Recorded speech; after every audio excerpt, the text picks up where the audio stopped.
untuk para pihak yang tergabung dalam Zoom, harap menyalakan kamera semua. Terima kasih. Assalamualaikum warahmatullahi wabarakatuh. Salam sejahtera bagi kita semua. Sidang pemeriksaan Dewan Kehormatan Penyelenggara Pemilu segera dimulai. Hadirin dimohon menonaktifkan alat komunikasi. Pembacaan tata tertib sidang pemeriksaan Dewan Kehormatan Penyelenggara Pemilu. Tata tertib sidang pemeriksaan Dewan Kehormatan Penyelenggara Pemilu. Para pihak yang hadir dalam persidangan wajib mengenakan pakaian rapi dan sopan. Pengunjung sidang wajib bersikap tertib, rapi, dan sopan. Pengunjung sidang dilarang membawa senjata tajam atau api, benda-benda lain yang dapat membahayakan dan mengganggu jalannya persidangan. Membuat gaduh, berlalu lalang, bersorak-sorai, dan bertepuk tangan dalam ruang sidang. Mengaktifkan alat komunikasi selama persidangan berlangsung. Merusak, mengganggu fungsi sarana prasarana persidangan. Melakukan perbuatan atau tingkah laku yang dapat mengganggu persidangan atau merendahkan kehormatan serta martabat anggota DKPP atau kewibawaan persidangan.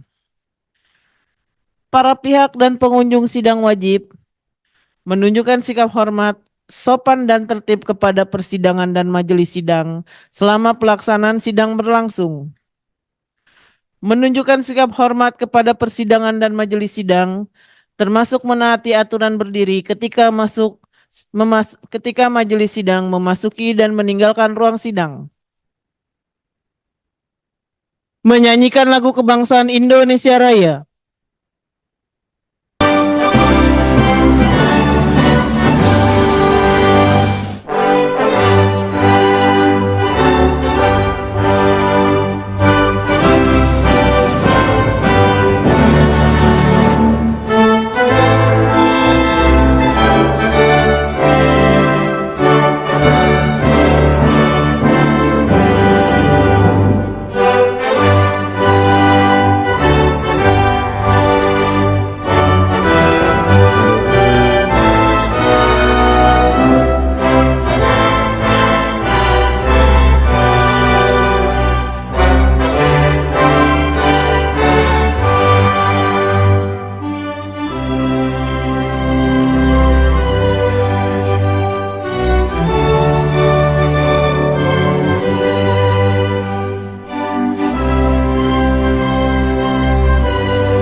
Hadirin dipersilakan duduk kembali. Bismillahirrahmanirrahim. Assalamualaikum warahmatullahi wabarakatuh. Selamat pagi, salam sejahtera buat kita semua. Hari ini 28 Februari 2023, agenda sidang pemeriksaan dugaan pelanggaran kode etik penyelenggara pemilu oleh Dewan Kehormatan Penyelenggara Pemilu dengan nomor perkara 4/PKS/PKPP /Romawi 1 /2024 terhadap Ketua dan anggota KPU RI. Dengan ini saya nyatakan dibuka dan terbuka untuk umum.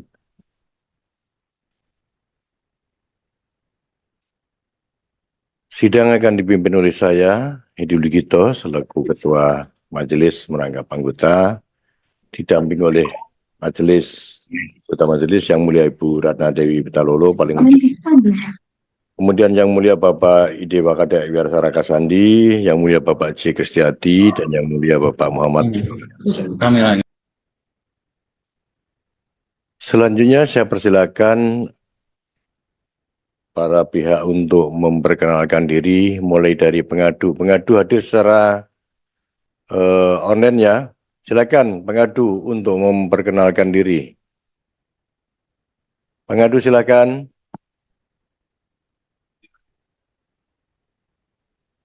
Suaranya belum terdengar.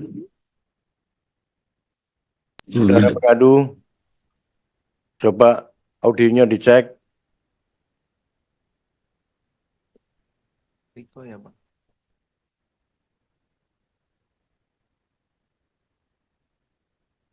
Iya. Cuma nggak masuk suaranya di sini juga tuh, Bang.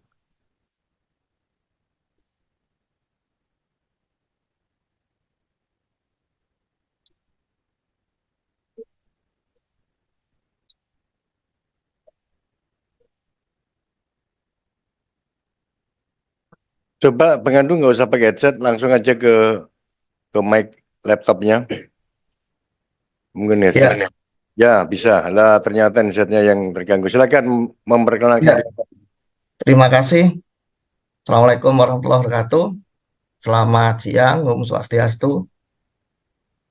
Salam Pancasila. Salam Pancasila. Nama saya Riko Nurfiansyah Ali. Tempat tanggal lahir Kabupaten Jember, 12 November 1983. Kebetulan sekarang sebagai Ketua Pemantau Pemilu di Jawa Timur, Jaringan Edukasi Pemilu untuk Rakyat. Demikian, Yang Mulia. Secara singkat saya perkenalkan diri. Baik, terima kasih saudara pengadu sudah hadir melalui online. Para teradu, karena yang sudah ada yang hadir secara online, silakan. Ternyata cuma buka iya, tapi belum ada orangnya. Selanjutnya saya persilakan pihak terkait, Ketua Bawaslu RI, untuk memperkenalkan diri. Terima kasih Yang Mulia. Assalamualaikum warahmatullahi wabarakatuh. Waalaikumsalam. Selamat pagi, salam sejahtera untuk kita semua. Yang Mulia Ketua dan anggota Majelis Dewan Kehormatan Penyelenggara Pemilu. Perkenalkan kami hadir di sini, saya Rahmat Bagja sebagai pihak terkait, kemudian Bapak Toto Haryono sebagai pihak terkait. Untuk Bu Loli dan Pak Herwin sekarang sedang acara rekapitulasi di KPU Yang Mulia, jadi mohon izin tidak bisa hadir. Dan juga Pak Puadi masih ada di Kuala Lumpur karena kami sedang melakukan penyelidikan di Kuala Lumpur Yang Mulia. Izin. Baik, terima kasih pihak terkait dari Bawaslu RI, Ketua Bawaslu dan anggota Bawaslu RI yang sudah hadir di persidangan ini. Kemudian pihak terkait dari Badan Cyber dan Sandi Negara sudah hadir di ruangan ini. Silakan Bapak. Terima kasih. Yang terhormat pimpinan sidang, perkenalkan kami mewakili Bapak Sestama BSSN. Demikian. Terima kasih. Namanya? Berti Semakut sebagai Kepala Biro Hukum dan Komunikasi Publik BSSN. Terima kasih. Kemudian pihak terkait dari Direktorat Jenderal Kependudukan dan Pencatatan Sipil Kementerian Dalam Negeri, silakan memperkenalkan diri. Baik, Assalamualaikum warahmatullahi wabarakatuh. Izin Yang Mulia Ketua Majelis dan anggota Majelis. Saya Hera Mutiara, saya mewakili Bapak Dirjen Dukcapil. Izin Bapak Dirjen sedang melaksanakan Rakornas di Batam sehingga mewakilkan kepada saya untuk hadir di sini. Jabatannya? Saya Pranata Komputer Ahli Madya. Baik, terima kasih. Kemudian pihak terkait dari Sekretaris Jenderal Kementerian Komunikasi dan Informatika. Silakan. Baik, terima kasih Yang Mulia. Saya di sini mewakili Bu Mira Thoibah sebagai Ibu Sekretaris Jenderal Kominfo. Jabatan saya sebagai PIC Penanganan Dugaan Pelanggaran Perlindungan Data Pribadi di Direktorat Jenderal Aplikasi Informatika. Terima kasih. Sekian. Terima kasih. Saksi pengadu ada hadir? Hadir, Yang Silakan Mulia. diperkenalkan. Saksi?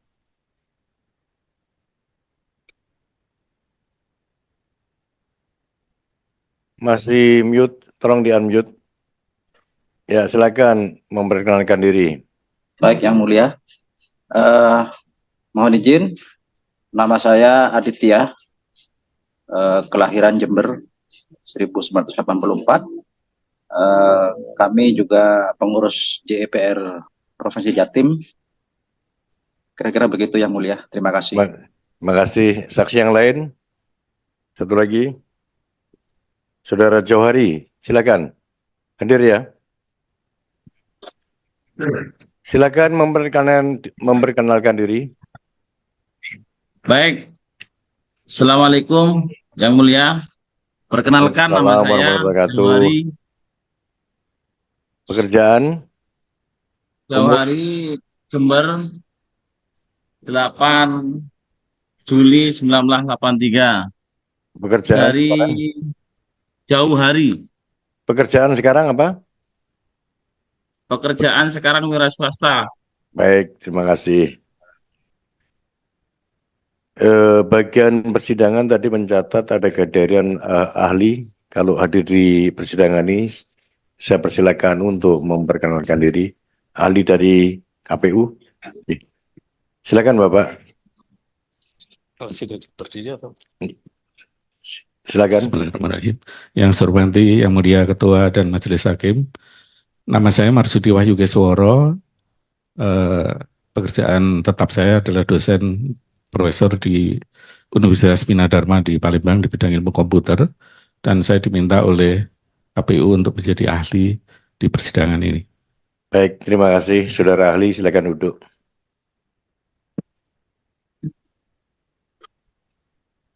Bapak Ibu, para pengadu, para teradu, pihak terkait, saksi, hari ini bersamaan dengan kegiatan KPU melakukan pembukaan rekap nasional penghitungan suara. Oleh karena itu, beberapa teradu, anggota dan Ketua KPU RI tadi minta izin untuk datang terlambat menghadiri persidangan ini, karena ini agenda sudah dijadwalkan persidangan dan agenda KPU juga sudah dijadwalkan sesuai dengan tahapan. Oleh karena itu, sidang saya skor selama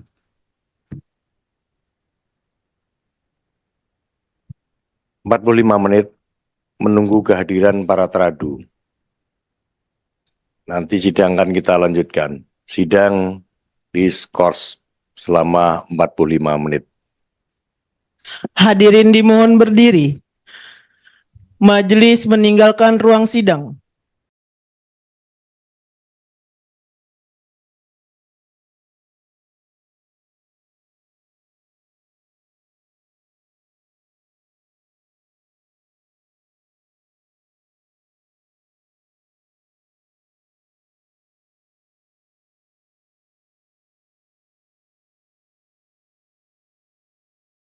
Bapak Ibu sekalian, ini saudara pengadu ini posisinya sedang di Jember, jadi mereka hadir secara daring. Silakan, sudah dengar suara saya, saudara pengadu, silakan bacakan pokok-pokok aduannya dan petitumnya. Silakan. Terima kasih. Bismillahirrahmanirrahim. Assalamualaikum warahmatullahi wabarakatuh. Selamat siang. Salam sejahtera. Saya akan bacakan pokok aduan dan petitumnya. Jember 28 Februari 2024. Kepada yang terhormat Ketua Dewan Kehormatan Pemilu, Penyelenggara Pemilu, DKPP, di Jalan Abdul Muiz 2-4 Jakarta Pusat. Perihalnya adalah pengaduan pelanggaran kode etik oleh Ketua dan anggota KPU RI. Saya, Riko Nurfiansa Ali, nomor KTP, nomor identitas 350921121183 03 kali 1. tempat tanggal lahir Jember 12/11/83, laki-laki, wira swasta. Organisasi saya saat ini adalah Jaringan Edukasi Pemilu untuk Rakyat Pemantau Pemilu di Jawa Timur. Alamatnya ada di Kelurahan Tegal Gede, Sumbersari, Kabupaten Jember. Alamat kantor pusatnya, nomor teleponnya 0821 3794 kali 67, email dan seterusnya. Bersama ini, pengadu mengajukan pengaduan atas dugaan pelanggaran kode etik terhadap yang pertama, Bapak Hasyim Asyari, Ketua KPU. Kedua, Muhammad Afifuddin, anggota. 3, Betty Epison Idrus, anggota. 4, Pasandaan Harahap, anggota. 5, Yulianto Sudrajat, anggota. 6, Idam Kholik, anggota. 7, Agus Milas, anggota KPRI. Adapun pokok aduannya adalah sebagai berikut. Bahwa pada hari Rabu tanggal 29 November 2023 sekitar pukul 15, saya membaca pemberitaan portal media CNN Indonesia dengan judul Data DPT KPU diduga bocor dibobol peretas Bareskrim turun tangan. Yang pada intinya di situ disebutkan bahwa akun peretas atas nama Jimbo di situs perasaan Bridge Forum mengunggah dugaan bocornya data KPU pada Senin tanggal 27 jam 9.21 WIB. Akun ini menampilkan beberapa tangkapan layar dari pengecekan DPT, cek DPT online. B, pada tanggal yang sama yakni 29/2023, saya juga membaca media online lainnya yaitu kompas.com dengan judul Menkominfo, data KPU yang bocor adalah data DPT Pemilu 2004. Berikut pernyataan Menkominfo-nya yang pada intinya Menkominfo Budi Ari Setiadi mengatakan data yang bocor di situs resmi KPU merupakan daftar pemilih tetap. C, tanggal 29 November jam 16.23 saya juga menyaksikan berita Kompas Petang di mana menyajikan pernyataan dari pakar cyber CISS REC Pratama Prasada yang menyatakan bahwa 500.000 data yang disajikan jadi sampel oleh Jimbo telah diverifikasi dan merupakan data yang valid, serta pula pernyataan dari Ruby Alamsyah, seorang ahli telekomunikasi, menyampaikan 500.000 DPT yang sengaja diretas adalah 398 ribuan berasal dari pemilih Kabupaten Siak, Riau, dan 101.000 berasal dari Sorong, Papua Barat. D, pada tanggal 30 November 2023 saya juga menyaksikan narasi newsroom dengan judul Skandal Kebocoran DPT 2023, ngobrol bareng Jimbo peretas situs KPU. Di linknya buka mata Najwa. Yang pada intinya memberitakan hasil investigasi data pemilih yang diretas sistem pencocokan DPT online KPU. Bahwa berdasar Undang-Undang 27, data tentang pelindungan data pribadi, pasal 39 ayat 1, bunyinya, pengendali data pribadi dalam hal ini adalah KPU wajib mencegah data pribadi diakses secara tidak sah. Yang kedua, pasal 46 ayat 1 juga bunyinya, dalam hal terjadi kegagalan pelindungan data pribadi, pengendali data wajib memberitahukan secara tertulis paling lambat 3 kali 24 jam kepada subjek data pribadi dan lembaga. Ayat kedua, pemberitahuan tertulis sebagaimana dimaksud pada ayat 1 minimal memuat data pribadi yang terungkap, kapan dan bagaimana data pribadi tersebut terungkap, dan upaya penanganannya seperti apa. C, pemulihan atas terungkapnya data pribadi oleh pengendali data pribadi. Ayat 3, dalam hal tertentu pengendali data pribadi wajib memberitahukan kepada masyarakat mengenai kegagalan perlindungan data pribadi. Bahwa atas peristiwa sebagaimana diuraikan pada poin A sampai huruf E, saudara teradu patut diduga kuat melanggar prinsip akuntabel sebagaimana diatur sesuai ketentuan pasal 6 ayat 2. Pasal 6 ayat 2 huruf D, serta prinsip profesional yang diatur dalam pasal 6 ayat 3 huruf F Peraturan DKPP nomor 2 tahun 2017 tentang kode etik dan pedoman perilaku penyelenggara pemilu. Petitungnya berdasarkan alasan hukum di atas, mohon kiranya majelis berkenan memutuskan: 1. Menerima dan mengabulkan pengaduan pengadu untuk seluruhnya. 2. Menyatakan teradu melanggar kode etik. 3. Memberikan sanksi berupa pemberhentian tetap kepada teradu. Atau apabila majelis kehormatan penyelenggara pemilu, dalam hal ini DKPP, berpendapat lain, mohon putusan yang seadil-adilnya. Terima kasih Yang Mulia. Demikian secara singkat saya bacakan. Terima kasih, saudara pengadu. Saya persilakan para teradu untuk menyampaikan jawabannya. Bisa diwakili, bisa satu persatu. Terima Silakan. kasih. Pada kesempatan ini, jawaban atau keterangan kami para teradu akan dibacakan oleh Mas Afifuddin. Silakan. Terima kasih. Yang Mulia Majelis Pemeriksa DKPP, Ketua dan anggota KPU, para pengadu, pihak terkait, dan para ahli. Ketua Dewan Kehormatan Penyelenggara Pemilu DKPP RI, jawaban para teradu KPU atas pengaduan dugaan pelanggaran kode etik penyelenggara pemilu dengan register perkara nomor 4 strip BKE strip DKPP garing 1 Romawi garing 2024. Dengan hormat, identitas para teradu dianggap dibacakan.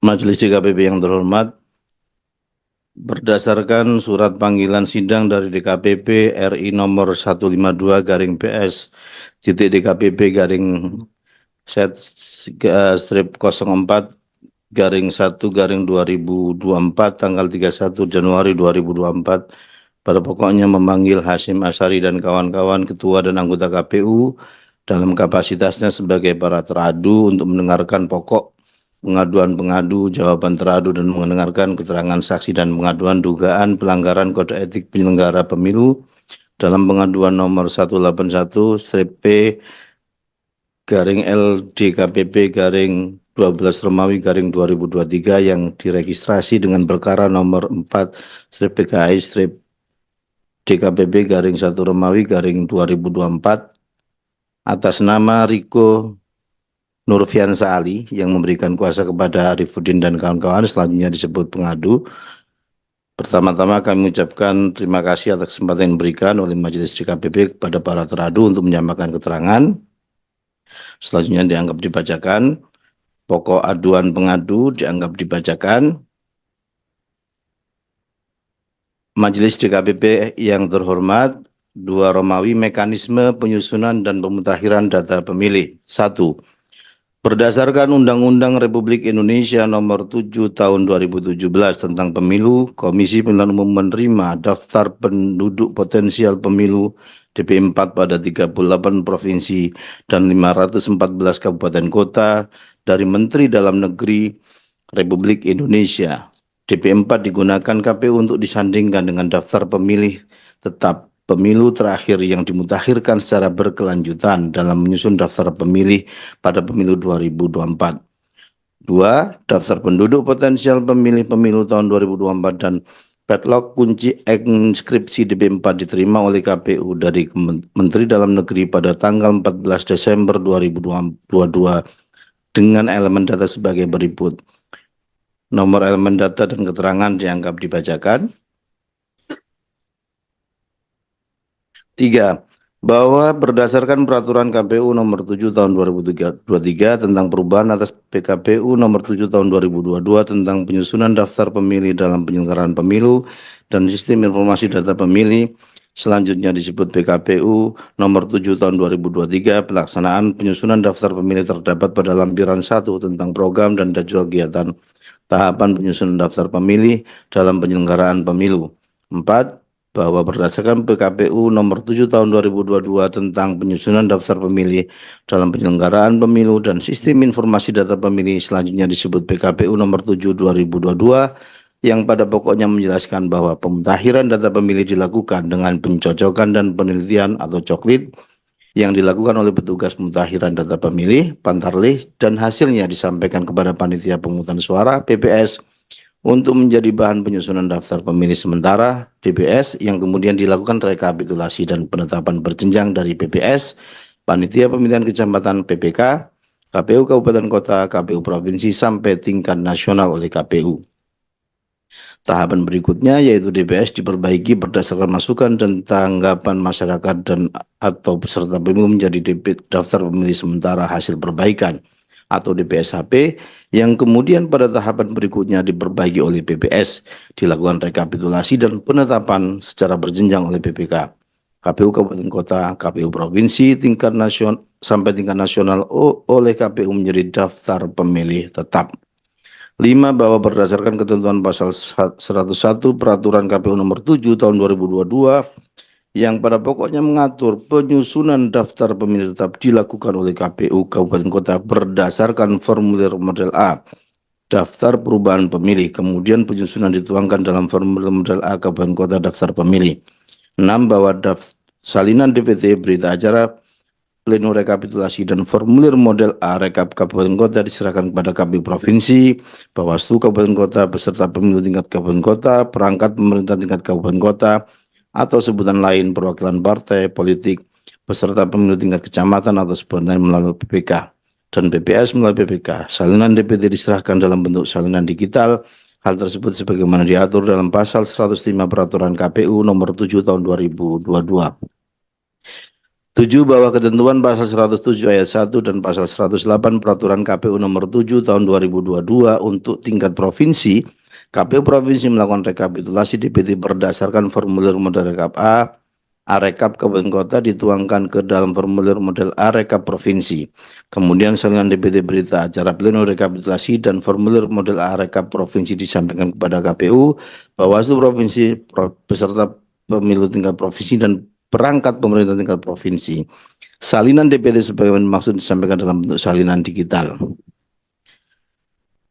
8. Bahwa ketentuan pasal 113 Peraturan KPU nomor 7 2022 rekapitulasi DPT tingkat nasional, salinan DPT seluruh kabupaten kota dan salinan DPT LN seluruh PPLN pada Bawaslu serta pemilu tingkat pusat dan pemerintah. Salinan dibuat dalam bentuk salinan digital dalam format yang tidak bisa diubah dan penyampaian dokumen dituangkan dalam berita acara. 3 Romawi, prosedur standarisasi sistem informasi data pemilih. 1. Bahwa penyusunan daftar pemilih dilakukan dengan menggunakan sistem informasi data pemilih, selanjutnya disebut dengan SIDALI. Berdasarkan keputusan KPU nomor 81 tahun 2022 tentang penetapan aplikasi sistem informasi data pemilih berkelanjutan dan portal lindungi hakmu sebagai aplikasi khusus KPU. Selanjutnya disebut keputusan KPU nomor 81 tahun 2022, bukti T1, yang terintegrasi dengan sistem informasi administrasi kependudukan dan atau sistem informasi lain yang digunakan di lingkungan KPU. Sebagaimana diatur pada pasal 177 Peraturan KPU nomor 7 tahun 2022, SIDALI merupakan sistem pengolahan data pemilih untuk melakukan pencatatan dan pemutahiran pemilu tahun 2024. SIDALI digunakan juga untuk aktivitas penelitian dan pencocokan data pemilih.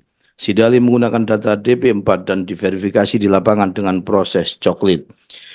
2. Bahwa SIDALI termasuk aplikasi khusus KPU sebagaimana dalam putusan KPU nomor 81 2022. Regulasi terkait prinsip dalam mewujudkan tata kelola pemerintahan yang bersih, efektif, transparan, dan akuntabel, serta pelayanan publik yang berkualitas dan terpercaya di lingkungan KPU diatur dalam Peraturan KPU nomor 5 tahun 2021 tentang penyelenggaraan sistem pemerintah berbasis elektronik SPBE. Selanjutnya disebut Peraturan KPU nomor 5 2021 bukti T2 yang pada pokoknya mengatur mengenai A. Tata kelola SPBE, B, C, D, E dianggap dibacakan. 3. Bahwa dalam hal KPU sebagai penyelenggara SPBE telah tersertifikasi ISO IEC 2001-2013 untuk standar sistem manajemen keamanan informasi Information Security Management System dengan nomor sertifikat IS 762126 dengan ruang lingkup sistem manajemen keamanan informasi dalam penyediaan layanan pusat data pengembangan aplikasi dan infrastruktur per tanggal 10 Februari 2022 hingga 9 Februari 2025. Bukti T3.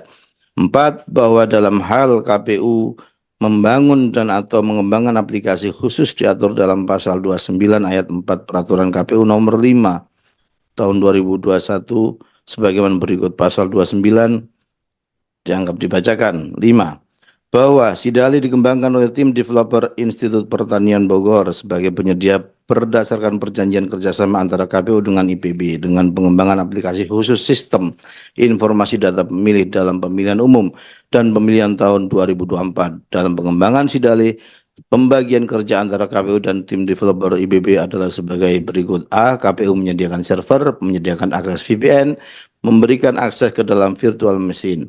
B. Tim developer IPB melakukan pengembangan aplikasi, melakukan coding berdasarkan permintaan dari bidang data dan informasi KPU sesuai dengan tupoksi, melakukan pemutakhiran data pemilu tahun 2024 dengan menggunakan sistem informasi berupa Sidali. 6. Bahwa dalam hal KPU menyediakan server, akses VPN, dan akses ke dalam virtual machine untuk pengembangan Sidali. Server yang digunakan untuk pengembangan sistem aplikasi Sidali merupakan server yang telah digunakan pada saat penyelenggaraan pemilu serentak tahun 2019. Adapun server fisik tersebut berada dalam data center KPU yang terletak di gedung kantor KPU RI Jalan Imam Bonjol nomor 29.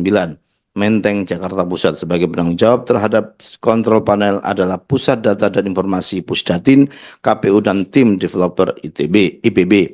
Kemudian arsitektur server KPU dirancang untuk hanya dapat diakses dengan jaringan internet menggunakan VPN dan jaringan internet menggunakan VPN serta SSH, Secure Shell. Dengan kebijakan dan prosedur terkait keamanan, server KPU telah mengimplementasikan teknologi firewall, web application firewall, filtering IP reputation, dan IPS.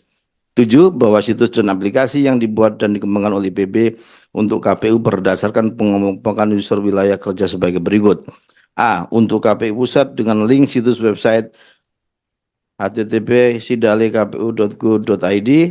B. Untuk KPU Provinsi terdapat 38 situs website yang telah dibuat berdasarkan jumlah provinsi di Indonesia.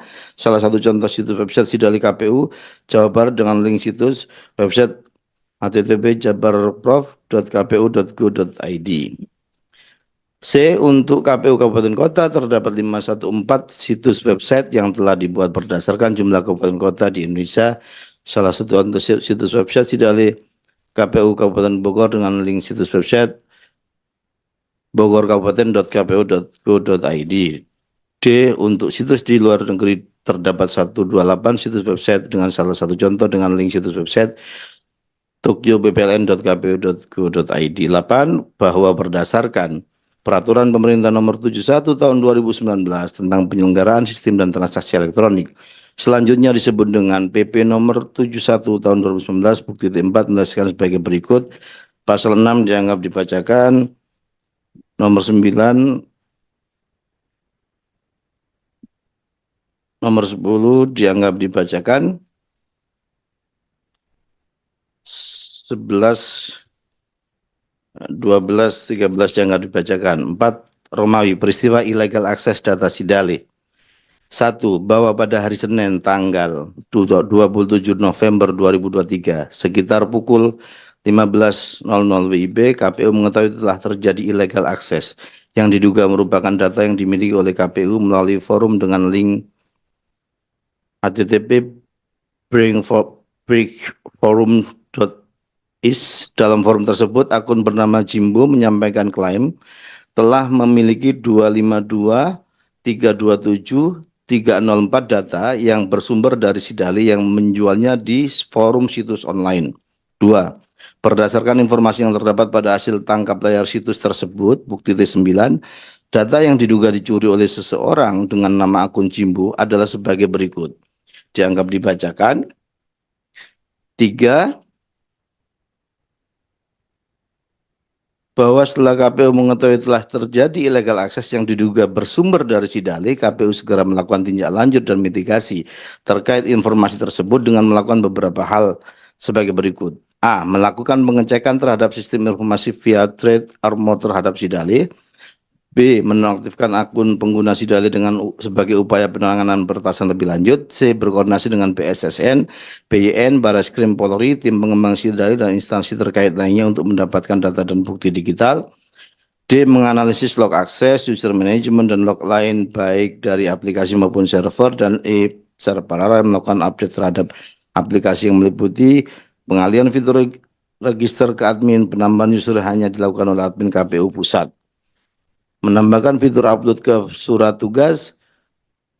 4.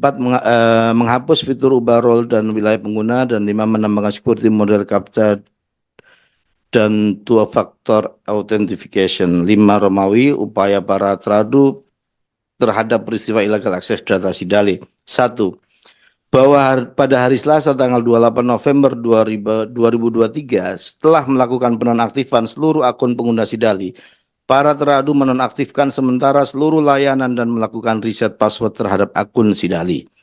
2. Bahwa para teradu telah menyampaikan press release pada hari Rabu tanggal 29 November 2023 melalui website dianggap dibacakan yang pada pokoknya KPU telah melakukan pengecekan terhadap Sidali dan menonaktifkan akun-akun pengguna Sidali sebagai upaya penanganan peretasan tersebut. Lebih lanjut, bukti T10.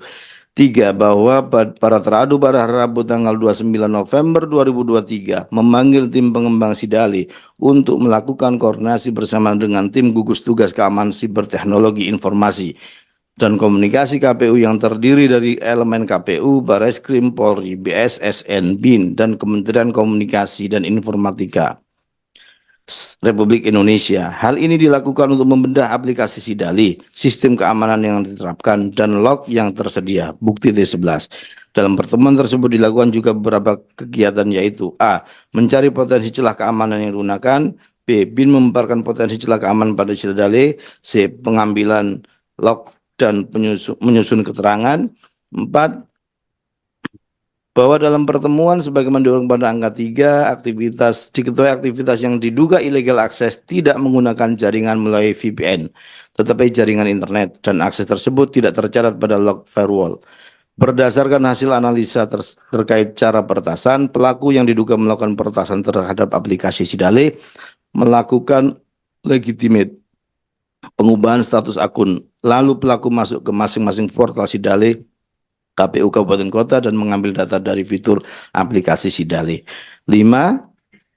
Bahwa pada tanggal 27 November 2023 sampai 1 Desember 2023 KPU menyelenggarakan rapat koordinasi dengan BSSN, BIN, Bareskrim, Polri, dan pengembang Sidali guna mendalami dugaan illegal access. Rapat koordinasi tersebut merekomendasikan tindakan-tindakan sebagai berikut. Video bukti T11A. Pihak pengembang Sidali bersama gugus tugas mereview kembali proses bisnis mulai dari pengelolaan akun, jenis akun, mulai dari KPU, KPU Provinsi, KPU Kabupaten Kota sampai dengan PPK dan PPS.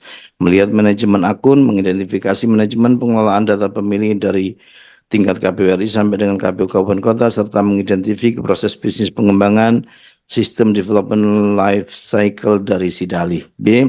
Berdasarkan review di atas, pengembang diminta langsung melakukan perbaikan dan dilanjutkan dengan penetration testing secara langsung oleh BSSN guna pengamanan sebelum aplikasi Sidali digunakan kembali. C. Bareskrim Polri mengambil langkah-langkah pengumpulan data dan keterangan secara mendalam dari pihak terkait dan meminta KPU untuk melaporkan secara resmi pada Bareskrim Mabes Polri.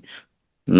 Berdasarkan dokumen berita acara laporan pertama kali pemeriksaan forensik digital dari BSSN yang diserahkan pada tanggal 2 Desember 2023 disampaikan sebagai berikut. Selanjutnya Bu Betty.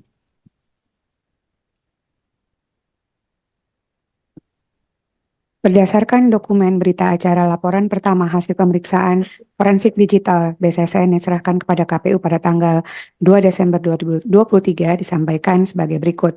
Pada tanggal 26 November 2023 pukul 12.59 dan seterusnya terdapat user memanfaatkan disposable email dan melakukan perubahan status user. Berdasarkan pemeriksaan pada akses log yang tercatat dianggap dibacakan. Lalu kemudian berdasarkan pemeriksaan pada log firewall terdapat beberapa alamat IP yang sudah diketahui dan telah melakukan akses data pada rentang 26 November sampai dengan 27 November 2023. 7. Berdasarkan rapat koordinasi antara KPU dengan tim gugus tugas keamanan cyber beserta seluruh tim pengembang aplikasi kepemiluan pada tanggal 6 Desember 2023 dilakukan langkah-langkah perbaikan pada semua sistem aplikasi kepemiluan termasuk Sidali. Adapun beberapa poin hasil pemaparan antara lain. Dari aspek pengembangan aplikasi untuk menutup celah kerentanan mulai dari log activity, log access, log firewall, dan seluruh perubahan dan penambahan fitur. Dari aspek jaringan dan infrastruktur untuk memperkuat dan menambah perangkat pengamanan pada semua jaringan, baik data center on-premise dan cloud, serta pada jaringan perangkat pengguna. C. Dari aspek manajemen SDM untuk melakukan perbaikan pada manajemen pengguna, karena semua aplikasi kepemiluan yang digunakan selalu melibatkan jumlah pengguna yang banyak, serta meningkatkan dan menerapkan sistem manajemen keamanan informasi yang ketat.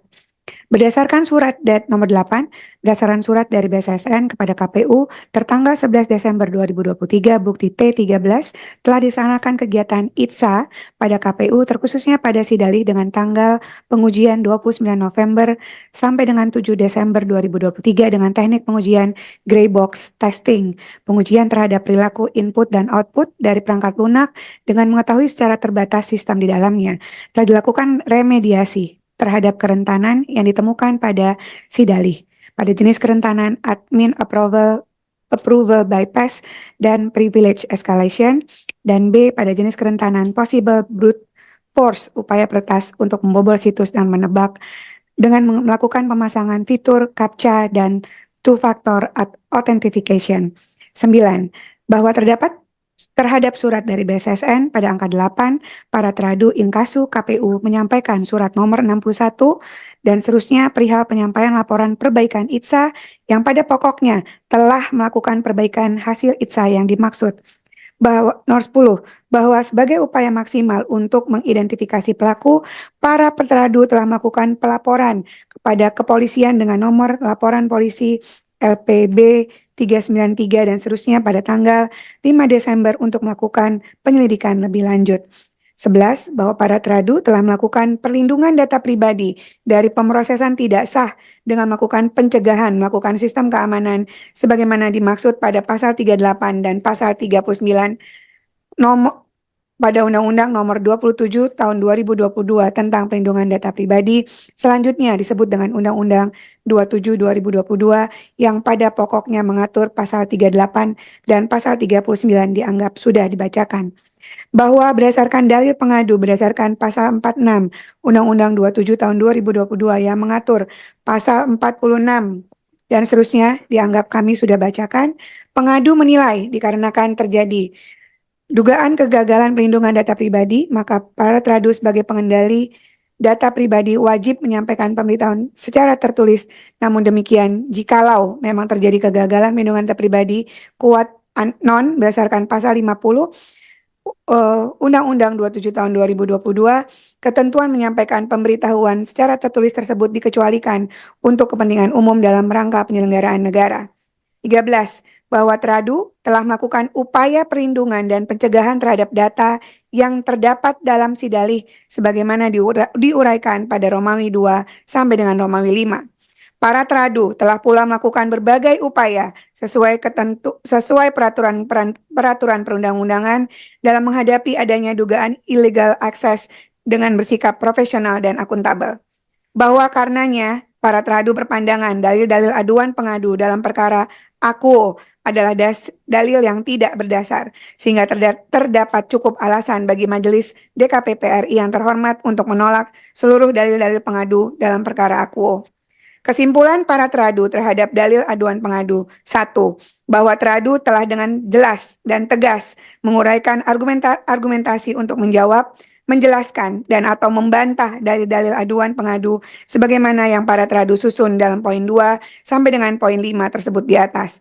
Kedua, bahwa sampai dengan sidang pemeriksaan perkara etik akuo, proses penyelidikan masih dilakukan oleh pihak Bareskrim Polri, sehingga sampai dengan saat ini illegal access yang terjadi pada aplikasi Sidalih tidak serta-merta dapat dinyatakan telah terjadinya kegagalan perlindungan data pribadi. Ketiga, bahwa para teradu telah bersikap profesional dan akuntabel dengan melaksanakan semua prosedur pencegahan terhadap data pribadi serta melakukan tindak lanjut terhadap dugaan illegal access. Keempat, bahwa berdasarkan seluruh argumentasi yang telah para teradu uraikan dalam Jawaban akuo, para teradu berpandangan bahwa dalil-dalil aduan pengadu dalam perkara akuo tidaklah terbukti dan terdapat cukup alasan bagi majelis Dewan Kehormatan Penyelenggara Pemilu untuk menolak seluruh dalil-dalil pengadu atau setidak-tidaknya menyatakan dalil-dalil pengadu tidak dapat diterima. Niet ontvankelijk Pelkrat 5, bahwa berdasarkan uraian argumentasi yang para teradu susun dalam jawaban ini membuktikan bahwa para teradu tidak melanggar prinsip-prinsip penyelenggaraan penyelenggara pemilu sebagaimana diatur dalam peraturan DKPP nomor 2 tahun 2017 tentang kode etik dan pedoman perilaku penyelenggara pemilihan umum. Oleh karenanya, terdapat cukup alasan bagi Majelis Pemeriksa DKPP untuk menolak seluruh dalil pengadu dan merehabilitasi nama baik para teradu. Petitum, bahwa oleh karena dalil-dalil aduan pengadu tidak terbukti, maka izinkanlah para teradu memohon kepada Majelis Dewan Kehormatan Penyelenggara Pemilu yang memeriksa dan memutus pengaduan pengadu dalam perkara akuo untuk menjatuhkan putusan dengan amar sebagai berikut. 1. Menolak dalil-dalil aduan pengadu untuk seluruhnya. 2. Menyatakan para teradu tidak terbukti melakukan pelanggaran kode etik penyelenggara pemilu. 3. Merehabilitasi nama baik para teradu terhitung sejak putusan dibacakan. Atau apabila Majelis DKPP berpendapat lain, mohon untuk menjatuhkan putusan dengan seadil-adilnya. Ex aquo et bono. Hormat kami para teradu Hashim Asy'ari, teradu 1, Betty Epsilon Idros, teradu 2, Muhammad Afifuddin, teradu 3, Parsada Anharap, teradu 4, Yulianto Sudrajat, teradu 5, Idam Holik, teradu 6, Agus Melas, teradu 7. Saya kembalikan ke Ketua. Terima kasih Mas Hafif, Mbak Betty. Kami kembalikan kepada majelis. Terima kasih atas kesempatan yang diberikan kepada kami untuk memberikan jawaban dan keterangan. Terima kasih. Terima kasih para teradu sudah menyampaikan jawabannya.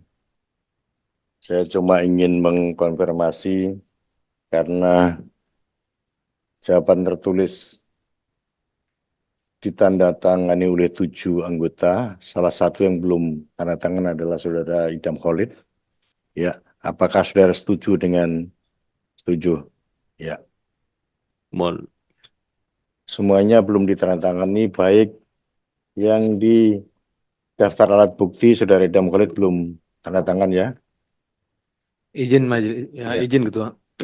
Tadi saya sudah tanda tangan karena kebetulan saya baru tiba dari Kuala Lumpur, jadi terlambat, saya minta maaf. Baik, terima kasih. Terima kasih. Nanti ditandatangani setelah ini ya. Artinya Saudara setuju semua dengan yang diajukan. Terima kasih. Saudara pengadu. Oke, siap. Kalau Saudara pengadu mau merespon jawaban para teradu, saya persilahkan. Ya, terima kasih Yang Mulia. Ada beberapa hal sebenarnya yang saya coba amati dari apa yang disampaikan oleh pihak pengadu. Yang khususnya pada poin 6, jawabannya itu berdasarkan dokumen berita acara, saya bacakan ulang. Berdasarkan dokumen berita acara, laporan pertama hasil pemeriksaan forensik digital dari BSSN yang diserahkan kepada KPU tanggal 2 Desember 2023, ada 3 huruf A, B, C. Pada intinya, memang BSSN, saya mohon nanti juga ditanggapi, BSSN menyatakan bahwa telah terjadi illegal access sebenarnya. Di mana ini ditegaskan pada poin B.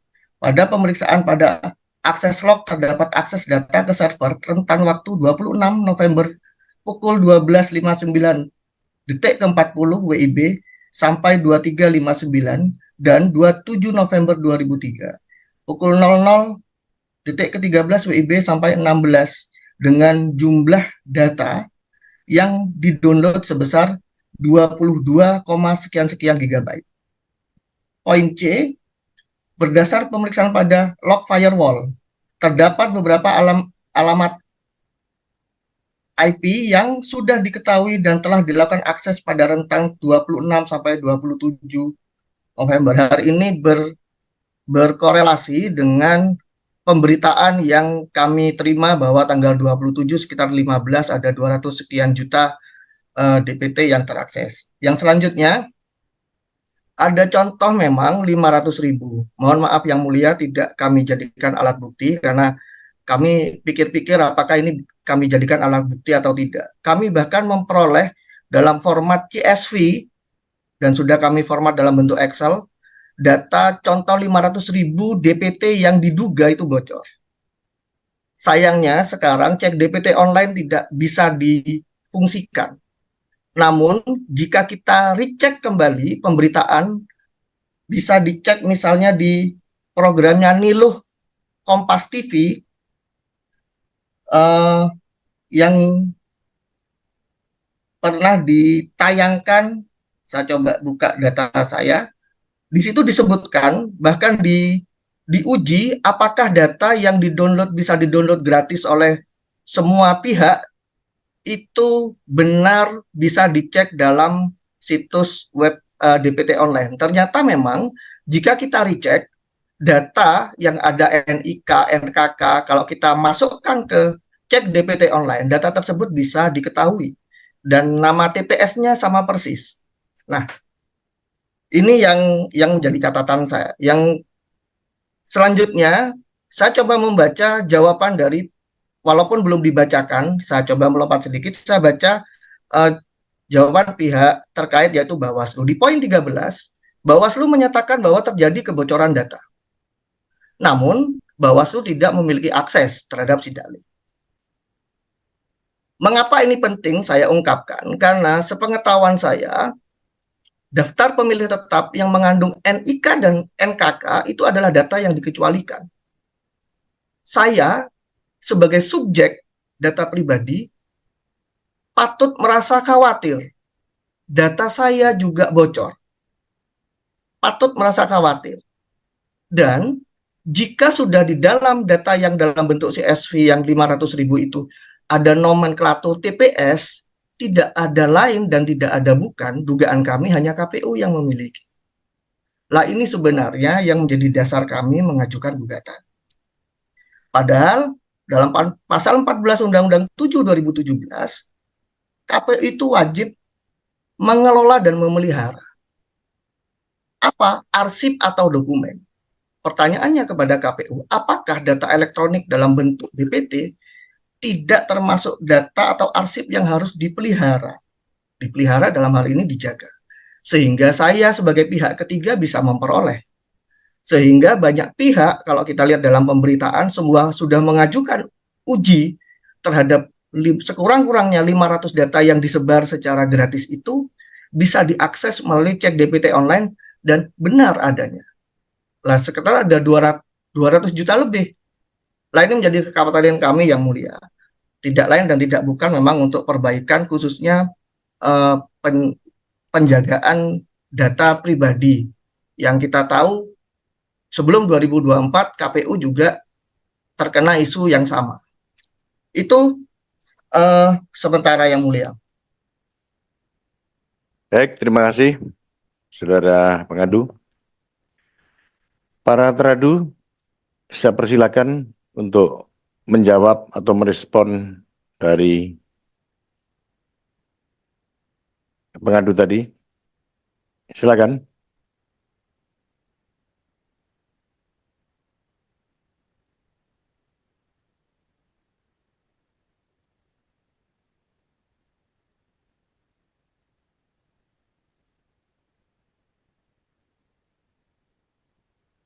Teradu mau merespon tidak? Kalau tidak nggak apa-apa. Mau respon, silakan. Ya.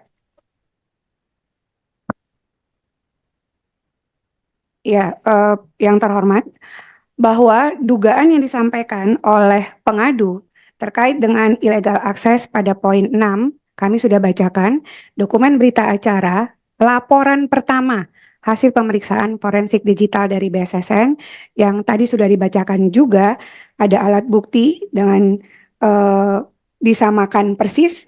Sejauh ini semuanya sampai kemudian pada sidang ini dilakukan sedang belum dapat dibuktikan. Dibuktikan dalam arti ini sudah saya sampaikan bahwa pada poin sebagai upaya maksimal untuk identifikasi bahwa pelaporan kepada kepolisian sampai saat ini masih on proses, Pak. Ketua Majelis. Jadi kita masih belum bisa membuktikan ini karena semuanya masih on proses dan kami juga sudah menghadirkan saksi-saksi untuk menyampaikan hal tersebut. Terima kasih. Baik, terima kasih.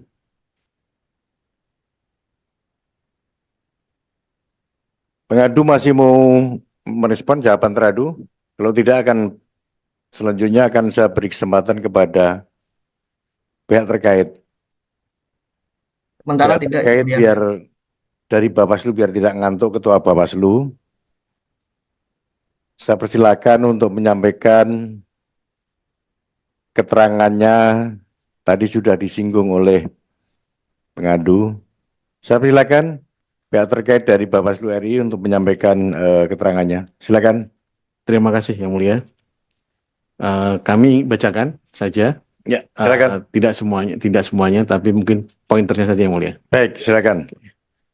Assalamualaikum warahmatullahi wabarakatuh. Yang Mulia Majelis Sidang Kehormatan Penyelenggara Pemilu, sehubungan dengan panggilan sidang nomor 156 tahun 2024, bersama ini kami, Ketua dan anggota Bawaslu, yang selanjutnya sebagai pihak terkait, 1 sampai dengan 5, selanjutnya disebut sebagai pihak terkait. Perkenankan pihak terkait menyampaikan keterangan yang berkenaan dengan konfirmasi hasil pengawasan terkait dengan pengamanan data sesuai dengan lampiran surat panggilan sidang dalam perkara nomor 4 PKE DKPP 2024 yang pada pokoknya adalah sebagai berikut.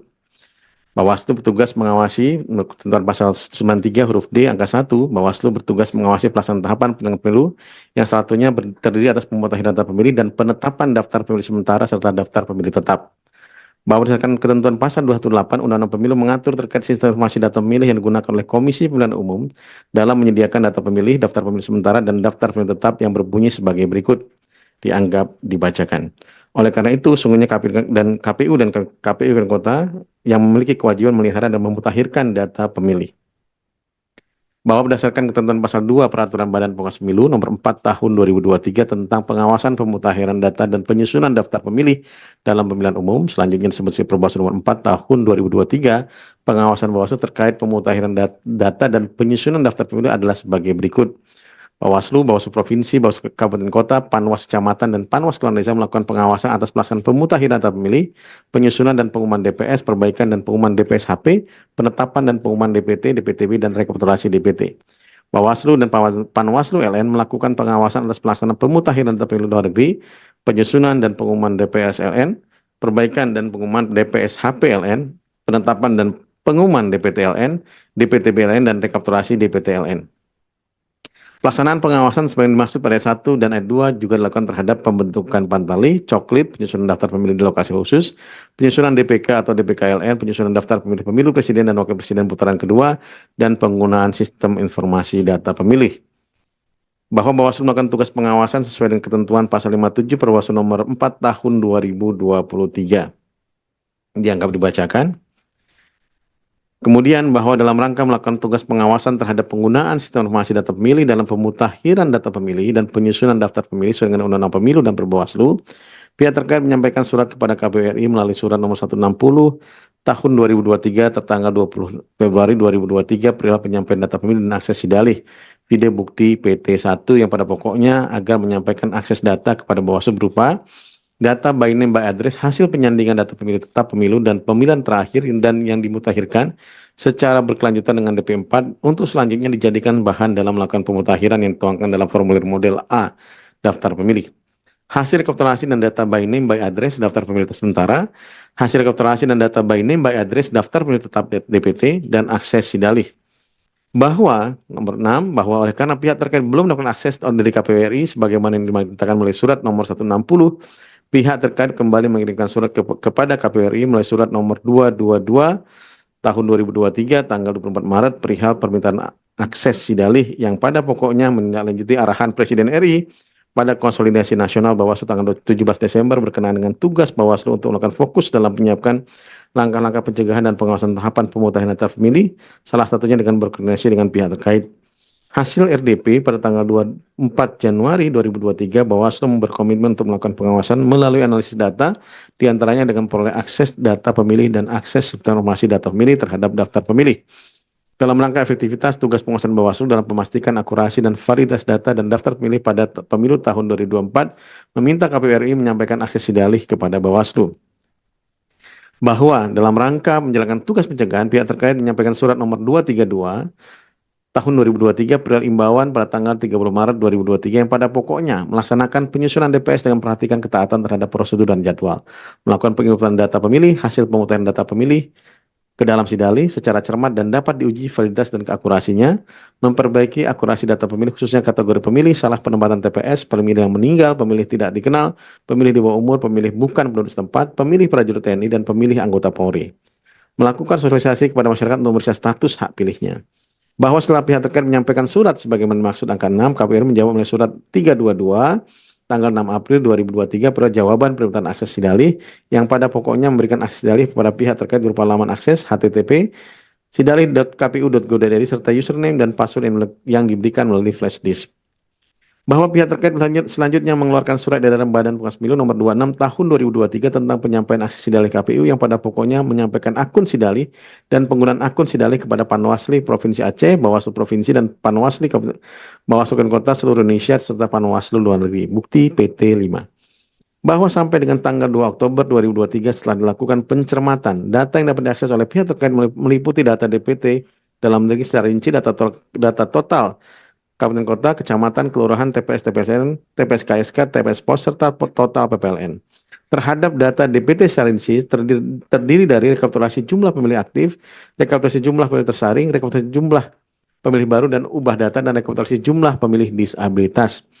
Bahwa pihak terkait dapat mengakses data pilih hingga tingkatan TPS dengan elemen data yang ditampilkan berupa ID, nama, jenis kelamin, usia, kelurahan, kecamatan, alamat, RT, RW.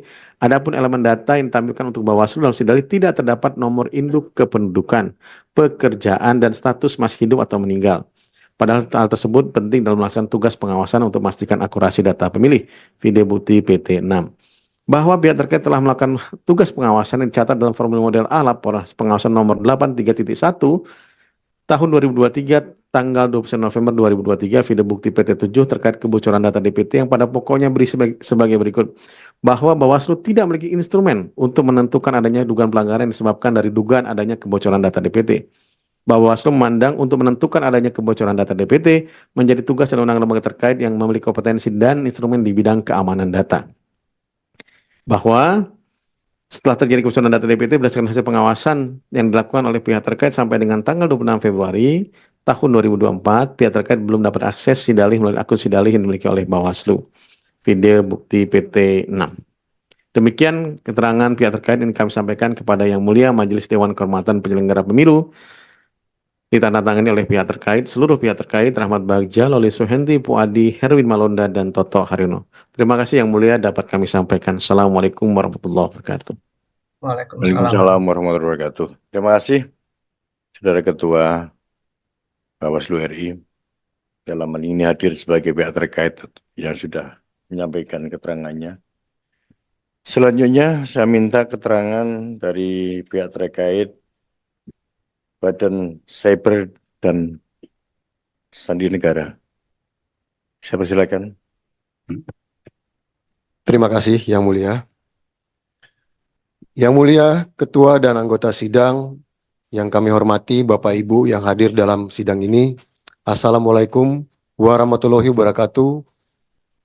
Om Swastiastu, Shalom, Namo Buddhaya, salam kebajikan, dan salam sejahtera untuk kita semua. Pada kesempatan ini, izinkan kami mewakili dari pihak terkait, dalam hal ini Sekretaris Utama Badan Siber dan Sandi Negara, menyampaikan beberapa hal. Berdasarkan surat panggilan sidang nomor 184-set-DKPP-set-2-2024 memanggil nama Sekretaris Utama Badan Siber dan Sandi Negara atau BSSN RI untuk menghadap majelis sidang DKPP di ruang sidang utama DKPP RI yang beralamat di Jalan Abdul Muiz nomor 2 sampai dengan 4 Jakarta Pusat pada hari Rabu tanggal 28 Februari 2024 sebagai pihak terkait untuk mendengarkan pokok pengaduan dari pengadu, jawaban teradu, dan mendengarkan keterangan pihak terkait atau saksi. Adapun hal-hal yang dapat kami sampaikan adalah sebagai berikut. Bahwa pada prinsipnya kehadiran BSSN dalam sidang ini dalam rangka memenuhi panggilan dari DKPP untuk memberikan konfirmasi dan keterangan sesuai dengan tugas dan fungsi dari BSSN. Sebagaimana yang diatur dalam Perpres 28 tahun 2021, tanggal 13 April 2021 tentang Badan Siber dan Sandi Negara, yang menjelaskan bahwa BSSN memiliki tugas untuk melaksanakan tugas pemerintah di bidang keamanan siber dan sandi untuk membantu Presiden dalam menyelenggarakan pemerintahan. Sebagaimana implementasi tugas di bidang keamanan siber, BSSN bekerja sama dengan seluruh kementerian dan lembaga, termasuk dengan KPU, sebagaimana tertuang dalam nota kesepahaman atau Memorandum of Understanding antara BSSN dan KPU nomor 6-NK-TK07-NK-6-6 dan nomor PERJ-50-KH-01-06-2021 tanggal 2 Juni 2021 tentang pelindungan informasi dan transaksi elektronik. Selanjutnya dalam hal tersebut juga dipertegas dengan penetapan keputusan Menteri Koordinator Politik Hukum dan Keamanan nomor 125 tahun 2022 tentang Des Koordinasi Pemilihan Umum Kemenko Polhukam tahun anggaran 2023 tanggal 30 Desember 2022 dan dalam Kepmenko Polhukam nomor 79 tahun 2023 tentang perubahan atas keputusan Menko Polhukam nomor 125 tahun 2022 tentang Des Koordinasi Pemilihan Umum Kemenko Polhukam tahun anggaran 2023 tanggal 10 Juli 2023. Dan dalam Kepmenko Polhukam nomor 10 tahun 2024 tentang Des Koordinasi Pemilihan Umum dan Pemilihan Kepala Daerah Kemenko Polhukam tahun anggaran 2024. Tertuang juga dalam keputusan Komisi Pemilihan Umum tahun nomor 150 tahun 2024 tanggal 1 Februari 2024 tentang pembentukan Tim Gugus Tugas Keamanan Siber Teknologi Informasi dan Komunikasi Komisi Pemilihan Umum pada Pemilihan Umum tahun 2024 yang menjelaskan bahwa BSSN khususnya dalam bidang keamanan pemilu di ruang siber. Oleh karena itu, kehadiran BSSN sebagai pihak terkait yang saat ini dikuasakan oleh Pak Sestama selaku pemberi kuasa, kami akan memberikan keterangan dengan sebenar-benarnya sesuai dengan keahlian BSSN dalam bidang keamanan siber dan sandi. Sehingga keterangan yang akan disampaikan dapat dipandang atau dipertimbangkan untuk mendukung pemeriksaan dalam sidang ini. Sesuai dengan permintaan dalam surat panggilan, untuk lebih jelas terkait pemberian keterangan tentang keamanan data pemilihan umum tahun 2024 akan dijelaskan oleh Pak Andi Yusuf jika majelis atau ketua berkenan. Mohon izin. Silakan. Silakan Pak Andi Yusuf. Silakan.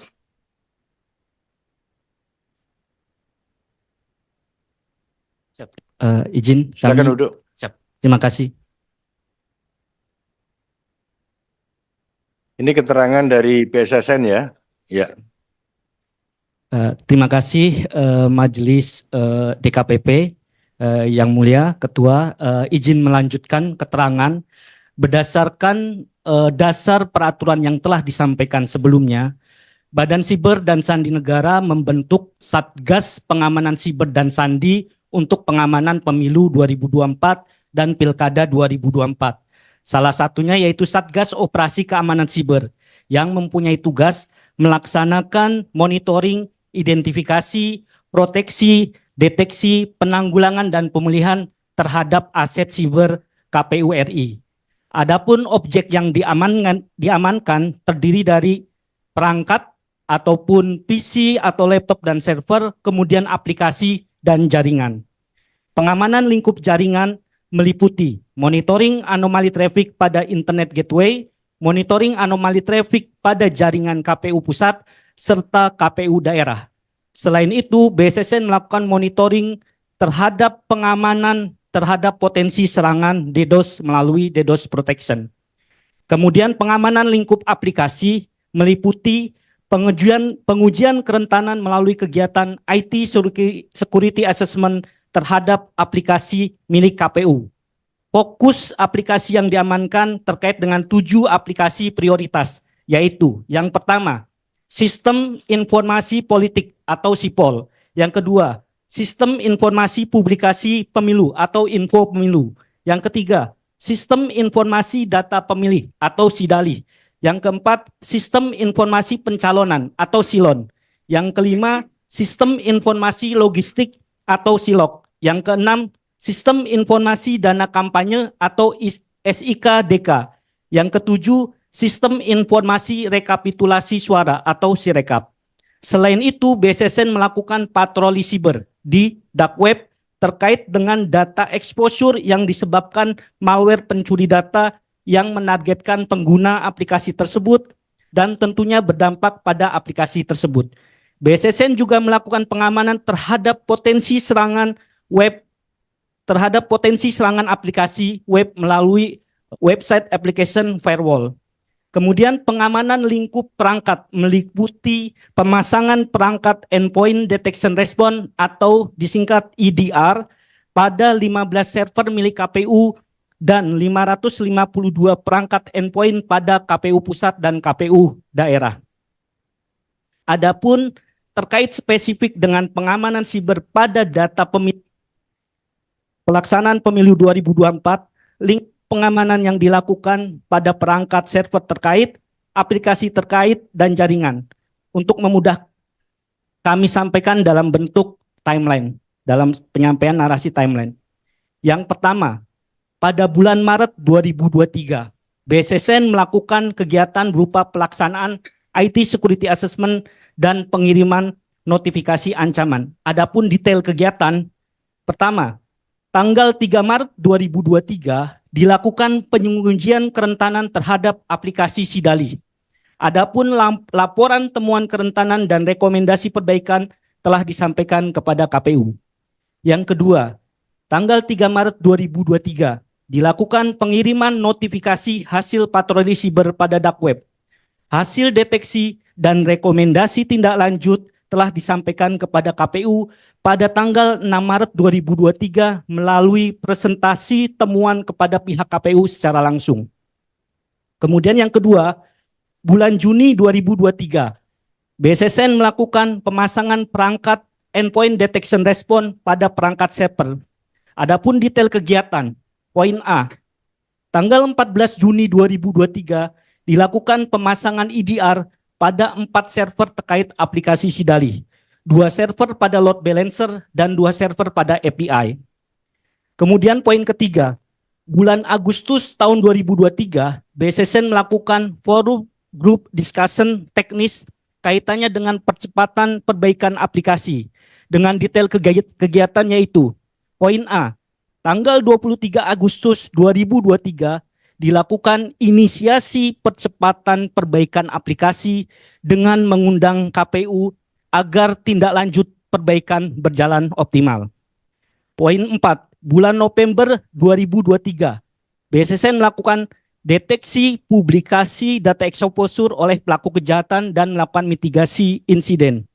Adapun detail kegiatan, poin A, tanggal 27 November 2023, sekitar pukul 15 sampai dengan 16.00 WIB, BSSN melalui patroli siber mendeteksi adanya aktivitas publikasi data yang dilakukan oleh pelaku kejahatan dengan identitas akun Jimbo pada bridge forum yang diduga terkait dengan data pemilih. Dan di tanggal yang sama, BSSN mengirimkan notifikasi tersebut kepada KPU sekaligus melakukan koordinasi mitigasi terhadap dugaan insiden tersebut. Poin B, tanggal 28 November tahun 2023 dilakukan kegiatan kick-off meeting terkait mitigasi dugaan insiden antara KPU, BSSN, Ditpit Siber, dan sekaligus dilakukan forensik digital sesuai dengan permohonan dari pihak KPU.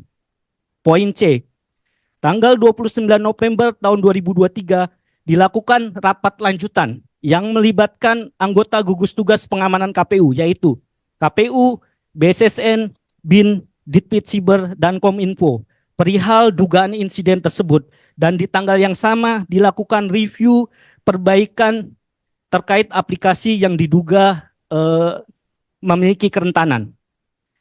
Kemudian poin 5, di bulan Desember 2023, BSSN melakukan penyerahan laporan forensik digital dan penguatan keamanan. Adapun detail kegiatan, poin A, tanggal 2 Desember 2023 dilakukan penyerahan laporan forensik digital tahap awal kepada KPU dan Ditpit Siber dengan rentang analisis 25 sampai dengan 27 November. Kemudian di tanggal 29 November juga dilakukan penguatan untuk pengujian kerentanan terhadap aplikasi Sidalih, dan dilanjutkan tanggal 2 sampai 9 Desember 2023 dilanjutkan pengujian kerentanan terhadap aplikasi lainnya, diantaranya Silon DPR, Silon DPD, Silon PWP, Silok, dan SIK DK. Kemudian tanggal 7 Desember 2023, BSSN melakukan koordinasi lanjutan kepada Ditpit Siber terkait tindak lanjut laporan digital forensik. Pada pembahasan tersebut, pihak Ditpit Siber menginginkan untuk dilakukan analisis lanjutan dengan rentang waktu yang diekstend mulai dari 15 sampai dengan 24 November 2023. Poin D, tanggal 12 Desember 2023 dilakukan penyerahan laporan forensik digital terkait analisis lanjutan kepada Ditpit Siber. Demikian yang Ketua Majelis DKPP yang bisa kami sampaikan kaitannya dengan bagaimana BSSN bersama dengan entitas lainnya berkolaborasi untuk pengamanan pemilihan umum 2024. Terima kasih. Terima kasih, saudara-saudara terkait dari BSSN. Saya minta kalau ada keterangan tertulisnya nanti disampaikan ke Sekretariat DKPP. Selanjutnya, saya persilakan dari Direktorat Jenderal Kependudukan dan Pencatatan Sipil Kementerian Dalam Negeri untuk menyampaikan keterangannya. Silakan. Baik, terima kasih Yang Mulia. Izin kami menyampaikan tentang kronologis penyerahan DP4 Pemilu kepada KPU. Kemudian yang pertama adalah dasar hukum penyerahan DP4 Pemilu 2024, yaitu ayat 1 pasal 201 Undang-Undang 7 tahun 2017 tentang pemilu, yaitu pemerintah menyediakan data agregat kependudukan per kecamatan atau DAK2 sebagai bahan bagi KPU dalam menyusun daerah pemilihan anggota DPRD Kabupaten Kota dan data penduduk potensial pemilih pemilu atau DP4 sebagai bahan bagi KPU dalam menyusun daftar pemilih sementara. DP4 Pemilu 2024 yang diserahkan oleh Kementerian Dalam Negeri kepada KPU RI pada tanggal 14 Desember 2022 dengan jumlah 204.656.053 jiwa. Basis data DP4 tersebut adalah data kependudukan semester 1 tahun 2022 yang diupdate sampai dengan hari penyerahan DP4 kepada KPU RI. DP4 yang diserahkan ada yang sudah dalam kondisi kolomnya terenkripsi dan ada kolom yang tidak dienkripsi. Elemen data yang dienkripsi itu meliputi nomor kakak, nama lengkap, jenis kelamin, tempat lahir, tanggal lahir, umur, status kawin, penyandang cacat, jenis pekerjaan, dan alamat.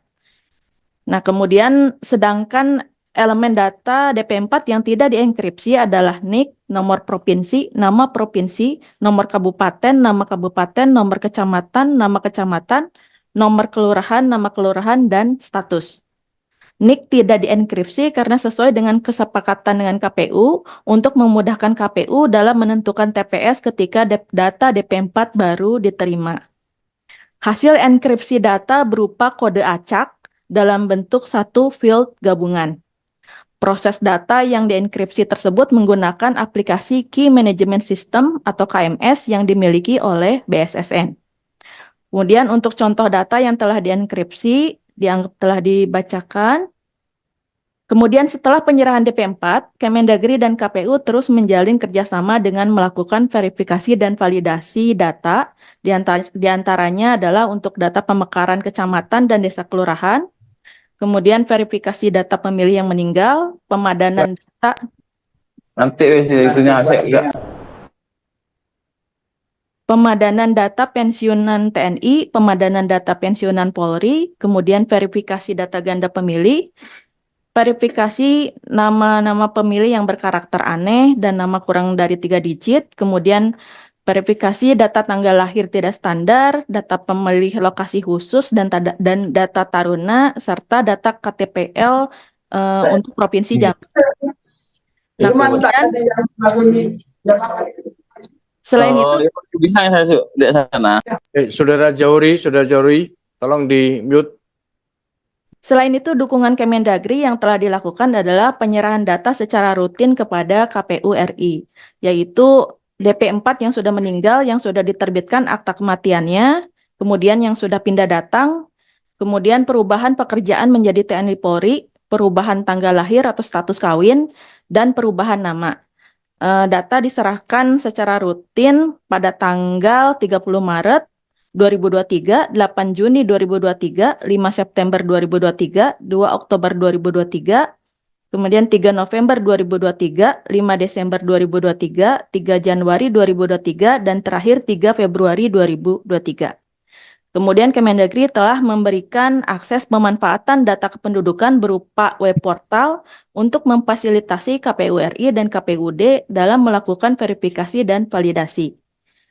Kemudian berkenaan dengan isu kebocoran data, telah dilakukan penelusuran dan uji coba pada aplikasi Cek DPT online, tetapi tidak ditemukan akses secara real time atau online melalui Ditjen Dukcapil ke dalam database kependudukan. Kami juga sudah melakukan monitoring berdasarkan hasil monitoring traffic pelayanan pada database Siak terpusat, tidak menunjukkan adanya anomali penggunaan akses yang patut dicurigai. Kemudian hasil monitoring akses pemanfaatan data kependudukan juga tidak ditemukan anomali akses atau lonjakan akses yang berlebihan. Kemudian berdasarkan hasil monitoring traffic jaringan komunikasi data dari provinsi, kabupaten, kota, kemudian perwakilan RI di luar negeri menunjukkan akses yang normal. Nah, kemudian untuk tindakan preventif antisipatif pada saat terjadi isu tersebut, Dukcapil telah memutuskan sementara akses pemanfaatan data kependudukan yang digunakan oleh KPU mulai tanggal 28 November 2023. Kemudian sudah diaktifkan kembali pada tanggal 27 Desember 2023. Kemudian kami juga sudah rutin melakukan monitoring terhadap database pelayanan Siak terpusat secara terus-menerus selama 24 jam non-stop. Kemudian kami melakukan monitoring juga terhadap traffic jaringan internet yang mengarah ke dalam infrastruktur jaringan Dukcapil. Kemudian kami juga sedang mempercepat pembangunan dan implementasi sistem manajemen keamanan informasi data kependudukan yang saat ini sedang dalam proses pengerjaan. Kami telah menghimbau kepada seluruh jajaran Dinas Dukcapil Provinsi, Kabupaten, Kota untuk lebih waspada dan cermat dalam melakukan pelayanan. Kemudian Dukcapil juga telah melakukan perbaikan terhadap semua aplikasi berdasarkan rekomendasi hasil ITSA dari BSSN. Demikian keterangan dari pihak terkait dari Dukcapil. Demikian Yang Mulia. Terima kasih, saudara pihak terkait yang sudah menyampaikan keterangannya dari Direktorat Jenderal Kependudukan dan Pencatatan Sipil Kementerian Dalam Negeri. Berikutnya, saya beri kesempatan pihak terkait dari Sekretariat Jenderal Kementerian Komunikasi dan Informatika. Silakan. Baik, terima kasih Yang Mulia. Assalamualaikum warahmatullahi wabarakatuh. Menindaklanjuti panggilan sidang dari Sekretaris DKPP nomor 179/PS titik DKPP /set strip 04 -2 -2024 kami selaku kuasa Sekretaris Jenderal Kominfo akan menjelaskan terlebih dahulu mengenai kewenangan Kominfo dalam melakukan pengawasan terhadap penyelenggaraan sistem elektronik, khususnya yang memproses data pribadi yang dimuat dalam Peraturan Pemerintah Nomor 71 Tahun 2019 tentang penyelenggaraan sistem dan transaksi elektronik atau PPPSTE.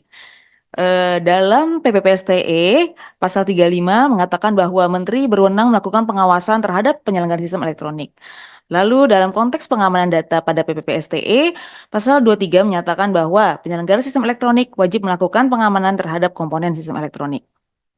Dalam konteks terdapat PSE yang memproses data pribadi, terdapat kewajiban tambahan untuk menerapkan 7 prinsip PDP atau pelindungan data pribadi sesuai dengan ketentuan pada pasal 14 ayat 1.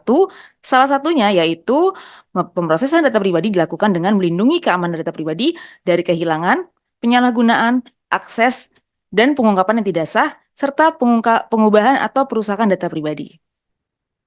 Serta terdapat kewajiban tambahan jika terjadi kegagalan PDP, yaitu pasal 14 ayat 5 berbunyi bahwa jika terjadi kegagalan dalam pelindungan data pribadi yang dikelolanya, penyelenggara sistem elektronik wajib memberitahukan secara tertulis kepada pemilik data tersebut.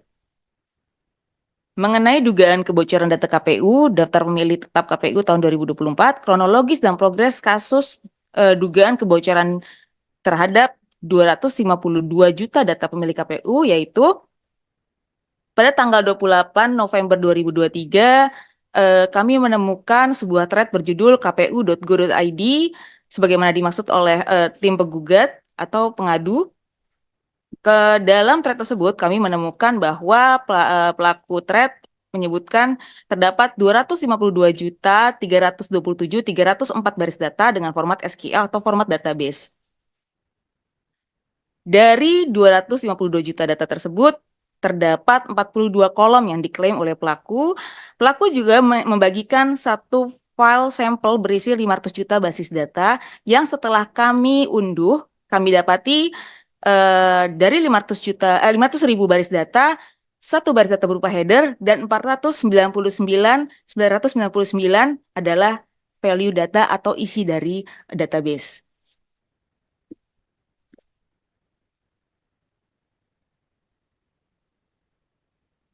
Kemudian, pada thread tersebut, Jimbo menjual database ini dengan harga 2 BTC atau 74.000 US dollar atau 60.000 euro. Jimbo juga menunjukkan screenshot berhasil masuk ke halaman manajemen admin perwakilan wilayah KPU. Kami mendapati screenshot tersebut dan terlihat daftar email pengguna dari yang diduga milik KPU dengan atas nama Marjuki dengan NIK 327 sekian dengan domain sidalih.kpu.go.id dengan role admin KPU. Hanya saja dari kami tim yang melakukan investigasi PDP, kami belum bisa menganggap ini sebuah kebenaran sampai penyelenggara sistem elektronik mengakui kebenaran tersebut, karena bisa saja pihak tertentu mengklaim bahwa dia berhasil mengakses masuk halaman admin. Lalu, terkait file sampel yang dibagikan oleh Jimbo membagikan 2 link dengan dua file yang berbeda, yaitu satu file sampel dengan nama 500k Jimbo sample.csv, lalu satu file sampel lainnya dengan nama government code.csv. Setelah kami buka, file sampel dengan nama 500 juta Jimbo strip sample.csv adalah isi dari data yang diduga merupakan data dari daftar pemilih tetap. Isinya berupa data pribadi seperti NIK, NKK, dan lain-lain. Lalu, file berikutnya, file government code.csv adalah kami lihat seperti database kode wilayah yang terhubung dengan database daftar pemilih tetap.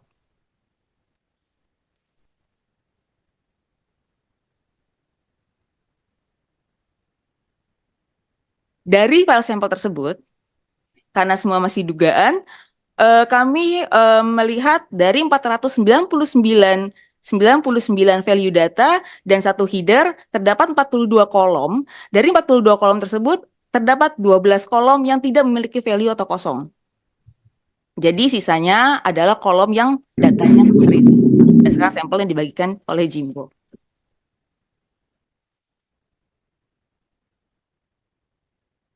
Tim kami juga melakukan pengujian terhadap data sampel yang dibagikan oleh Jimbo. Kami melakukan pengujian pada situs https://cek-2 kali cek-dpt-online.kpu.go.id dengan menggunakan NIK pada sampel yang terdapat pada baris pertama yang dibagikan oleh Jimbo. Hasilnya menunjukkan kesamaan antara sampel tersebut dengan website KPU atau terdapat kemiripan. Sampel yang kami pakai adalah NIK dengan karakter atau angka depannya adalah 1407 sekian sekian sekian, NKK-nya 1209 sekian sekian sekian, Kabupaten ID-nya 121, Kecamatan ID-nya 1596, Kelurahan ID-nya 23056 atas nama MHD.Syarul. Dari data tersebut, ketika kami cek, kami menemukan nama yang identik, mirip MHD.Syarul, NIK yang ditampilkan dengan 6 karakter di awal mirip karena karakter sisanya di masking atau di bintang.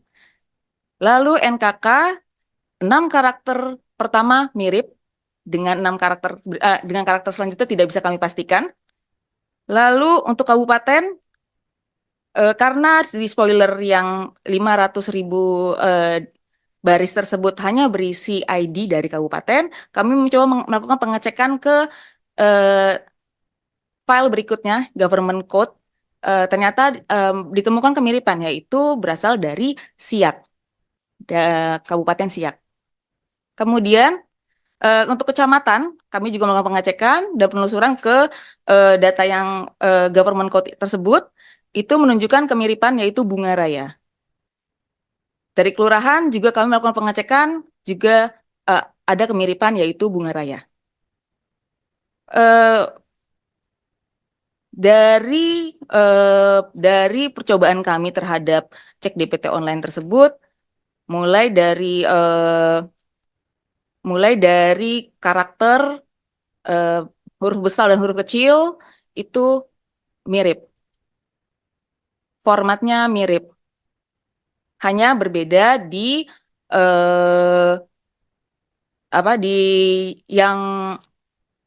di file yang 500.000 header itu dia hanya berisi angka, kemudian terhubung ke file berikutnya yang memang isinya adalah nama kota yang persis seperti yang ditampilkan oleh cek DPT online. Lalu kemudian kami melakukan pengujian lainnya pada sampel lainnya di baris 228, 949, dan terdapat kesamaan data juga antara spoiler dengan website KPU, yaitu NIK 1408 sekian sekian sekian, NKK 140801 sekian sekian sekian, Kabupaten ID 121 dengan atas nama Ilma Raihana. Kami temukan juga terdapat kesamaan, kemiripan persis seperti percobaan data sebelumnya. Selanjutnya kami coba menganalisa data yang kami dapatkan dari yang dibagikan oleh Jimbo tersebut berdasarkan kolom update add, karena biasanya terlihat dari update add ini terlihat aktivitas terakhir pada database tersebut. Itu dari 500.000 atau 499 value data, terlihat bahwa data update paling awal yaitu 24 Januari 2023 dan terakhir pada tanggal 20 Agustus 2023. Lalu kesamaan lainnya yang terdapat pada sampel tersebut yaitu pada kolom 11 yaitu kolom kabupaten _ID hanya berisi kode 121 yaitu Kabupaten Siak atau Provinsi Riau, dan 547 Kabupaten Sorong, Provinsi Papua Barat Daya.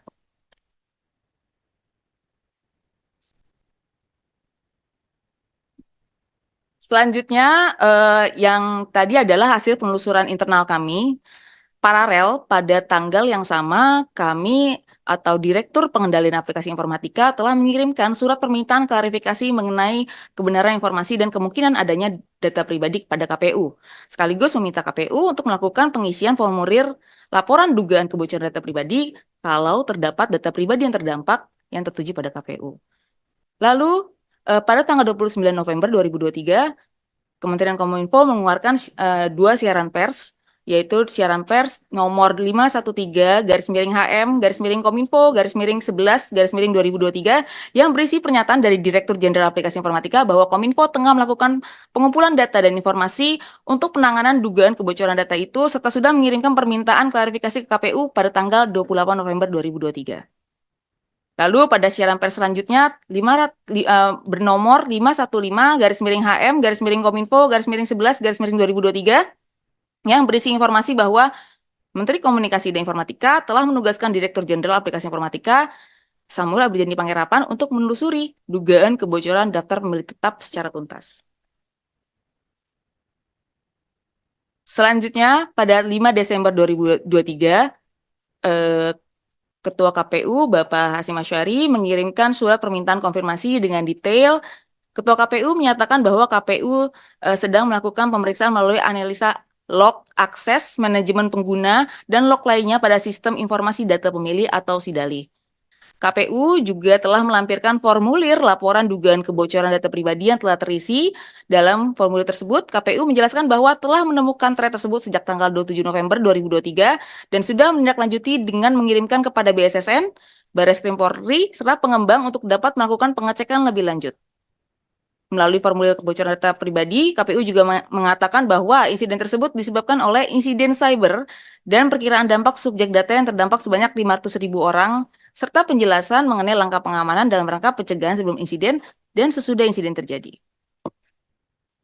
Lalu pada tanggal 20 Desember 2023, Direktur Pengendalian Aplikasi Informatika bersurat ke KPU untuk meminta klarifikasi lebih lanjut terhadap dugaan kebocoran. Hal-hal yang ditanyakan dalam surat tersebut adalah: pertama, dasar KPU yang menyatakan bahwa jumlah pengguna dan record data pribadi yang mengalami kebocoran diperkirakan 500.000. Lalu, bagaimana cara KPU untuk mengidentifikasi calon pemilih yang terdampak dari KPU? Lalu ketiga, identifikasi penyebab utama insiden yang menyebabkan kebocoran data pribadi.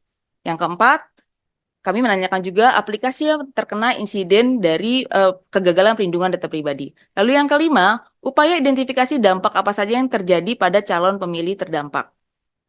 Selanjutnya, kami belum menerima respon dari KPU. Lalu pada tanggal 8 Februari 2024, kami mengirimkan kembali surat kepada KPU yang dikirimkan oleh Pak Direktur Jenderal Aplikasi Informatika untuk meminta KPU untuk merespon dan memberikan klarifikasi sebagaimana dimaksud pada surat yang dikirimkan sebelumnya pada tanggal 20 Desember 2023. Sampai sejauh ini kami langkah terakhir kami pada tanggal 8 Februari tersebut dan belum menemukan respon lagi dari KPU. Demikian kami sampaikan. Terima kasih kepada Bapak yang mulia. Terima kasih. Saudari pihak terkait dari Sekretaris Jenderal Kementerian Komunikasi dan Informatika. Ada beberapa keterangan tertulis sudah disampaikan kepada DKPP, tapi ada yang belum disampaikan. Nanti tolong disampaikan ke sekretariat ya, keterangan yang dibacakan tadi. Ya. Baik Pak, saya izin untuk konsultasi dulu dengan pimpinan saya untuk menyampaikan secara formal ya Pak. Baik, terima kasih. Karena keterangan saudara yang disampaikan di persidangan ini keterangan formal juga. Ya, terima kasih.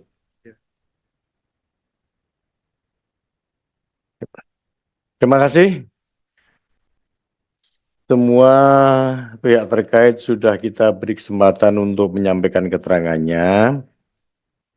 Kemudian di persidangan ini DKPP juga menghadirkan saksi dari pengadu. Ya, pengadu yang menghadirkan saksi 2 orang yaitu Saudara Jauhari dan Saudara Aditya Ihsan Fadila. Saudara Johari tadi sudah online, dia akan memberikan keterangan secara online. Dipersilakan, Saudara Johari. Sebelum beri keterangan akan kita ambil sumpah. Pengadu, saksi saudara sudah siap? Tadi yang didaftarkan ke DKPP 2 orang. Sekarang Sudah malah siap. hilang. Ini kok malah menghilang. Ya, Saya juga mohon maaf yang mulia. saksi pengadu. Saudara Johari, saya lihat masih online tapi off cam.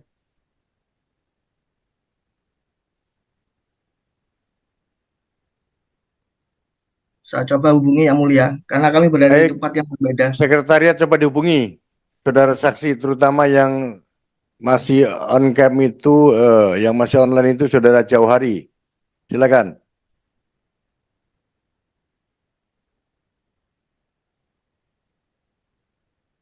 Tadi belum diberi waktu bicara, malah sering nyeletuk-nyeletuk. Sekarang hilang. Ya. Mohon izin yang mulia. Ya. Pada prinsipnya kedua saksi kami adalah orang yang secara langsung juga mengikuti pemberitaan media, dan mereka berdua juga yang meminta saya untuk secara serius dan melakukan aduan. Pada intinya itu sebenarnya yang mulia. Ya, semua mereka cuma mengikuti pemberitaan lewat media ya. Sama Ya, benar yang mulia. seperti saudara pengadu juga ya. Benar. Ya, mencermati. Ya. Baik, terima kasih. Kalau tidak bisa dihadirkan, nanti kita tunggu. Sebelumnya saya, karena tadi teradu membawa ahli ya. Berapa orang ya ahli yang dihadirkan? Terima kasih Majelis. Kami menghadirkan ada pihak terkait yang kami hadirkan, juga kami menghadirkan ahli. Pihak terkait yang dihadirkan? Sebetulnya tim dari Pusdatin KPU, kalau itu dianggap sebagai bagian dari istilahnya supporting system dari kami para teradu, secara teknis kiranya tidak ada hal-hal yang diperlukan keterangan, kami hadirkan untuk memberikan keterangan karena ada bahasa-bahasa teknis IT yang dari segi tugas dan tupoksinya memang kewenangan Pusdatin. Yang berikutnya juga kami menghadirkan ahli, ada 2 orang, dan kemudian pihak terkait dengan saya.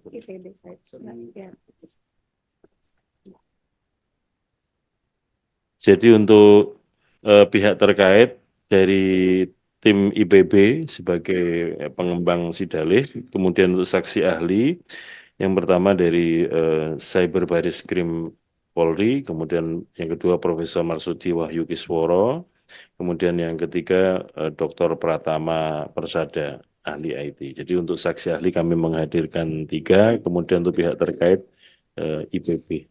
Terima kasih. Sekarang pihak terkait dari IPB sudah hadir?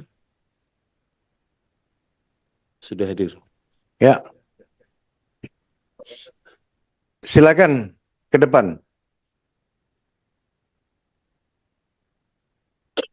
Dari ini pihak terkait dari pengembang sistem IT sidalihnya, yaitu dari IPB. Saya persilakan untuk memperkenalkan diri. Baik, terima kasih Bapak dan Ibu yang mulia. Perkenalkan, nama saya Dean Ramadan dari Institut Pertanian Bogor. Ini memang berdasarkan PKS yang tadi sudah dibacakan, pengembangan sidalih memang di PKS-kan, dikerjasamakan dengan pihak Institut Pertanian Bogor. Demikian. Baik. Silakan saudara pihak, karena kami dihadirkan oleh teradu sebagai pihak terkait. Silakan menyampaikan keterangan saudara yang berkaitan dengan dugaan bocornya data pemilih KPU. Silakan. Baik, terima kasih yang mulia. Jadi dari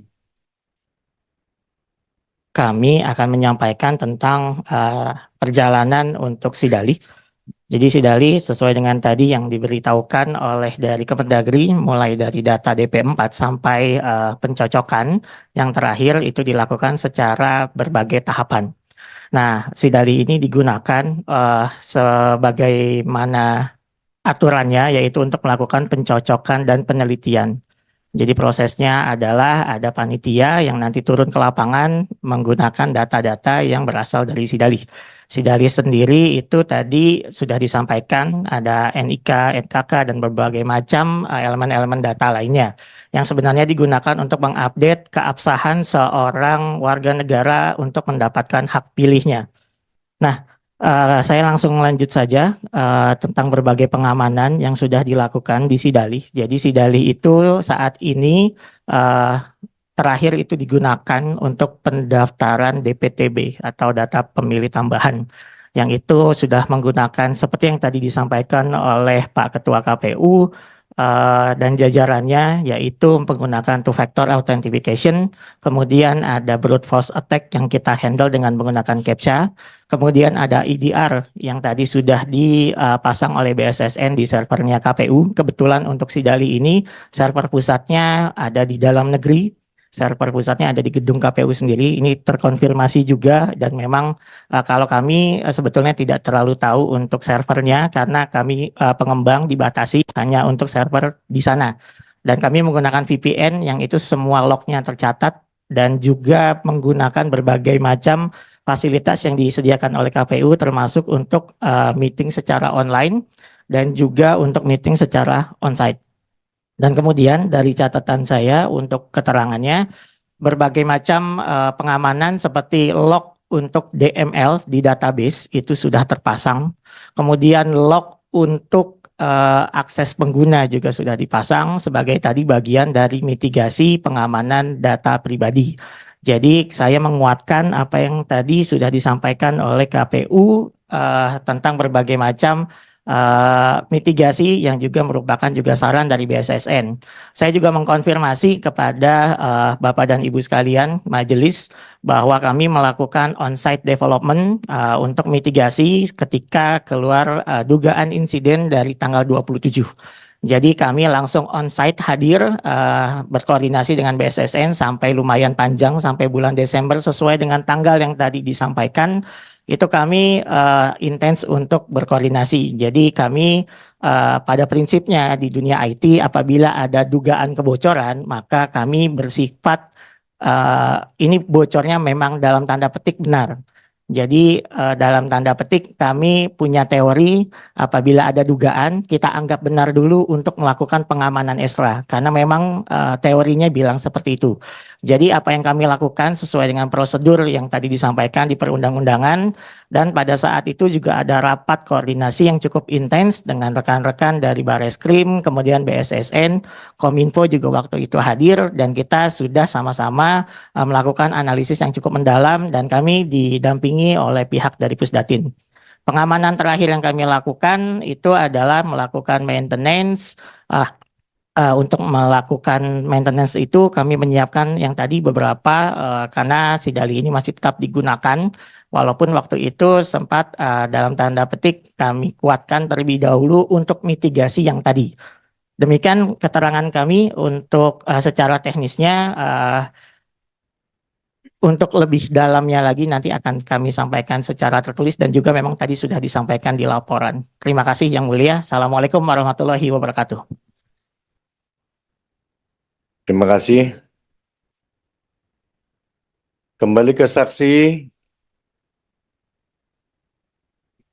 Saksi pengadu. Sudah siap memberikan keterangan? Saudara saksi pengadu, Saudara Johari. Ya, tolong di-on-kan, Suaranya. di-unmute ya. Saudara Johari sudah siap memberikan keterangan? Yang Mulia. Ya, Saudara Johari, dengar suara saya. Oke, siap dengar. Sangat Oke. jelas Yang Mulia. Baik, sebelum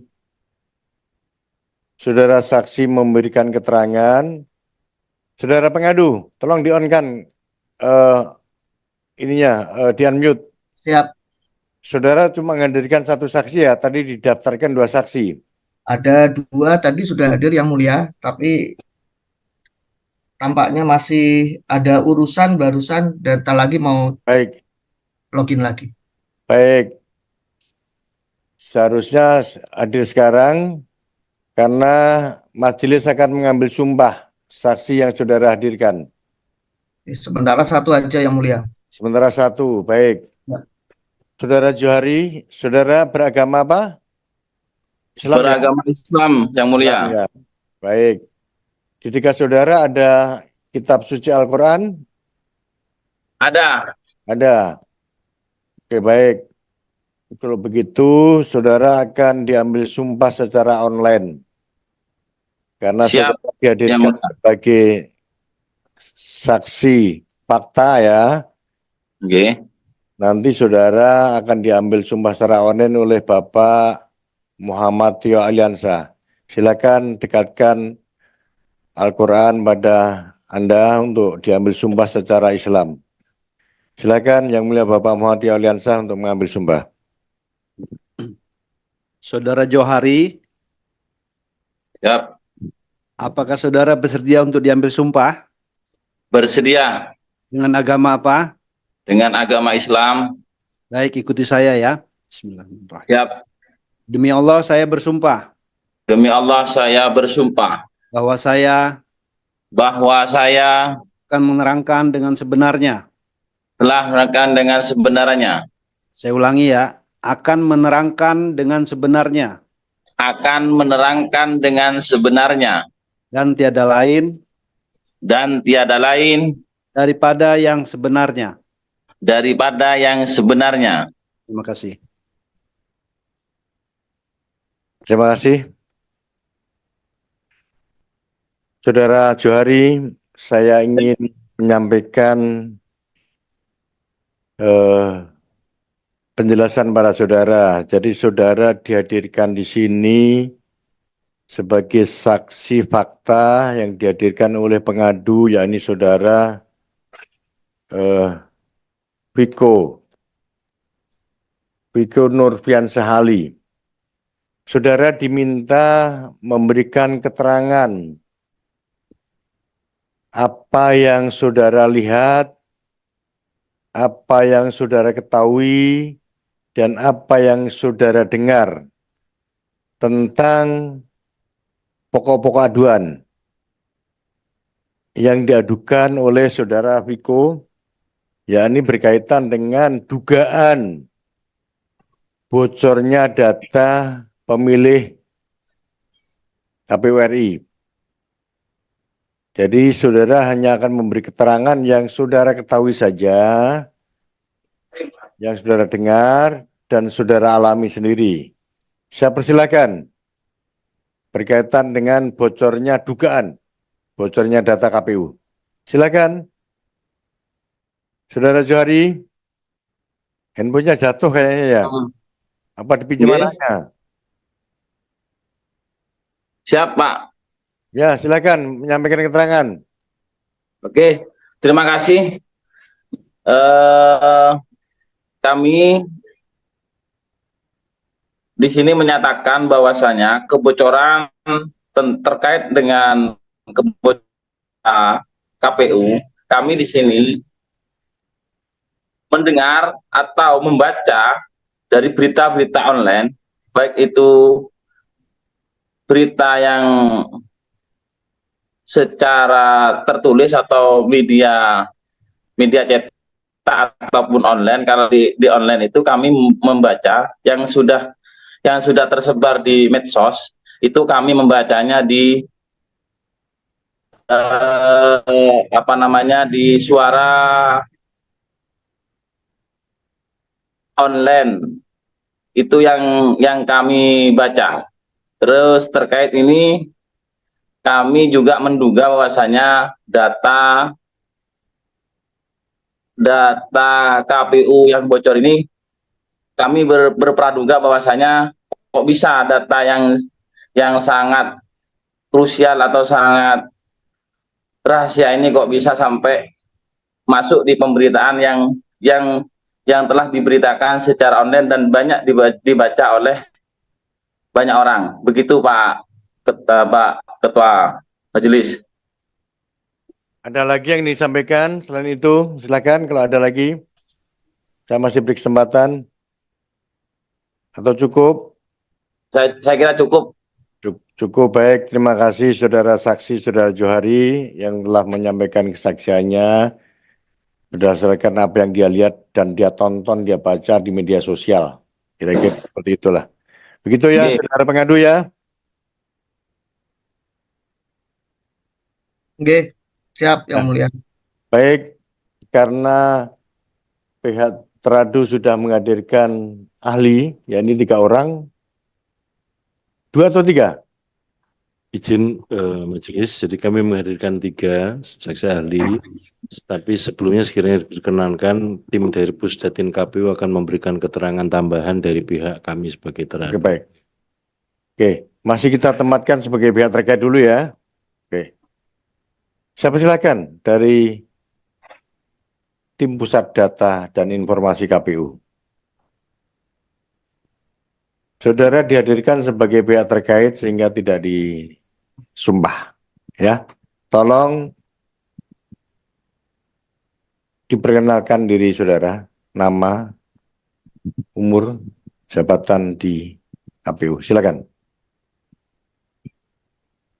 Baik, majelis yang saya hormati, nama saya Andre Putra Hermawan, umur 46, Kepala Bidang Infrastruktur dan Teknologi Informasi. Baik, terima kasih. Silakan saudara pihak terkait dari Pusdatin KPU untuk menyampaikan keterangannya. Silakan. Terima kasih atas waktunya. Proses yang tadi dari awal sampai dengan akhir sudah disampaikan oleh beberapa pihak. Dari Pusdatin ingin menyampaikan beberapa hal terkait dengan tadi yang disampaikan oleh rekan-rekan dari BSSN terkait dengan tingginya log di tanggal 27-an sampai dengan akhir November.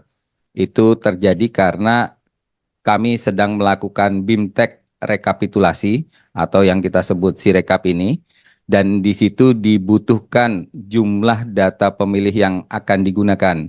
Dan bersama dengan itu juga di KPU Kabupaten Kota sedang melakukan rekapitulasi daftar pemilih tambahan.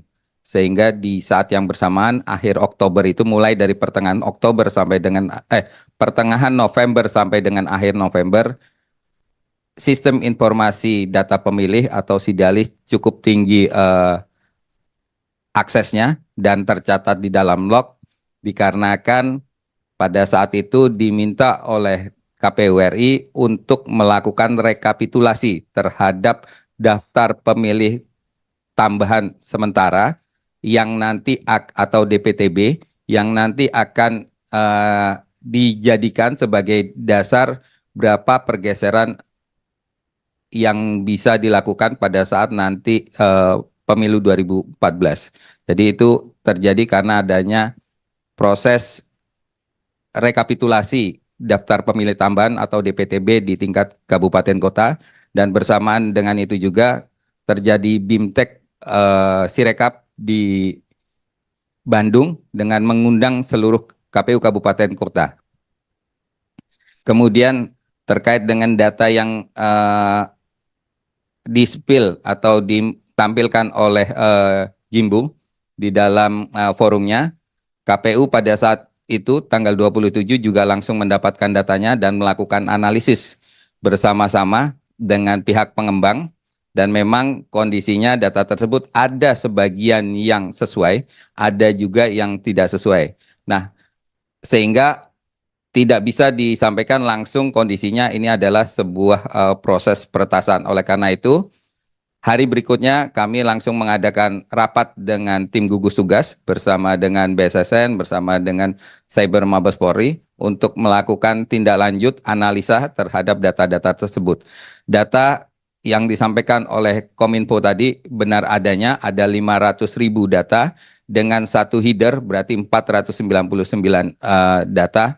Dan itu tersebar di beberapa kabupaten kota yang saya tahu hanya ada 3 kabupaten kota, sehingga data tersebut kita langsung cross check dengan KPU kabupaten kota dan sebagian benar, sebagian tidak benar, sehingga kondisi tersebut perlu dilakukan cross check terhadap data yang ada di dalam Sidalih sendiri, dan juga kami meminta bantuan kepada Mabes Polri melalui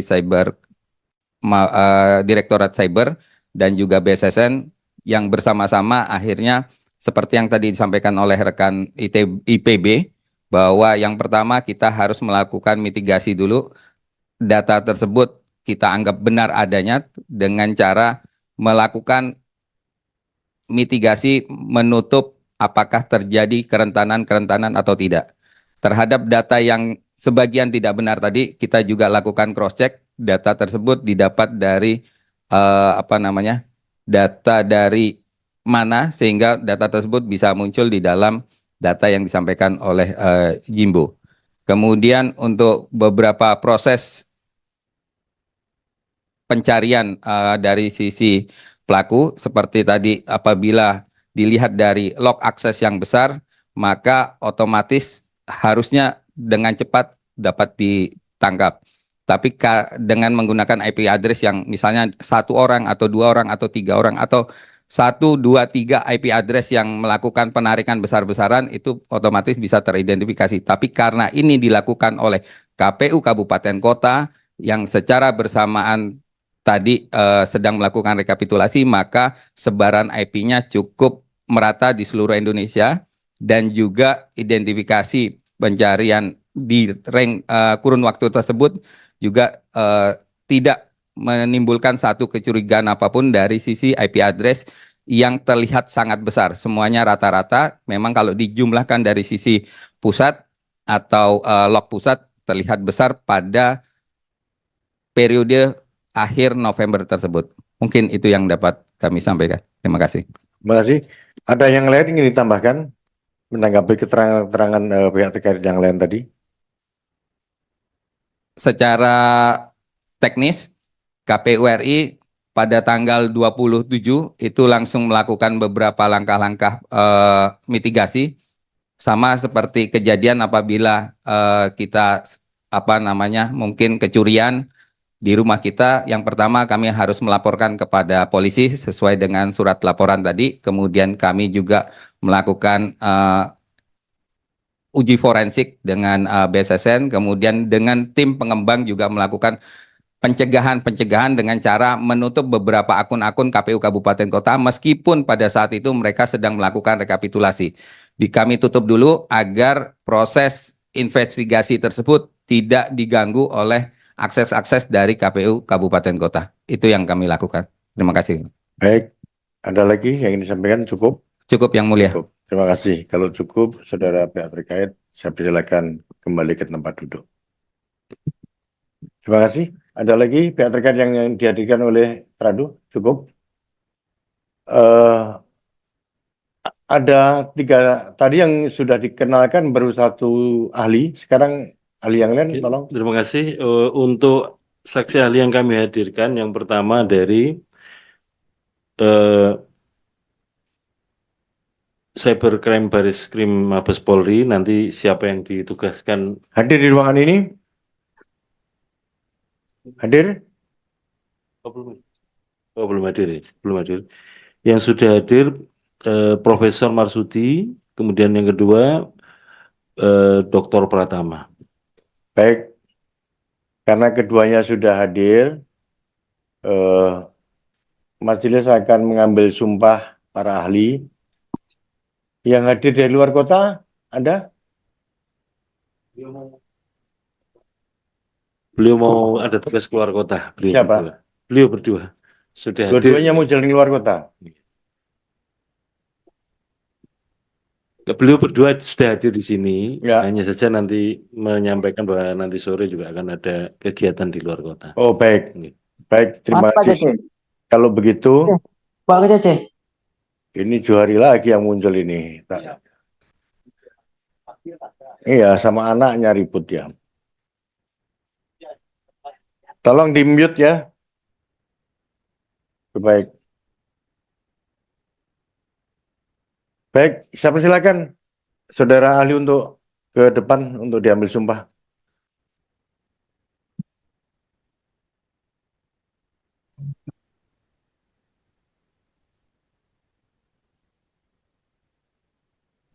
Saudara ahli akan memberikan keterangan sesuai keahlian saudara. Sebelum memberi keterangan, saudara akan diambil sumpah. Keduanya beragama Islam ya. Baik. Saudara akan diambil sumpah oleh Yang Mulia Bapak Muhammad Tio Aliansa. Silakan. Baik, Prof. Apakah saudara bersedia untuk diambil sumpah? Dengan agama apa? Baik, ikuti, Prof. Bismillahirrahmanirrahim. Demi Allah, saya bersumpah sebagai ahli akan menerangkan sesuai dengan keahlian saya. Terima kasih. Terima kasih. Silakan kembali tempat.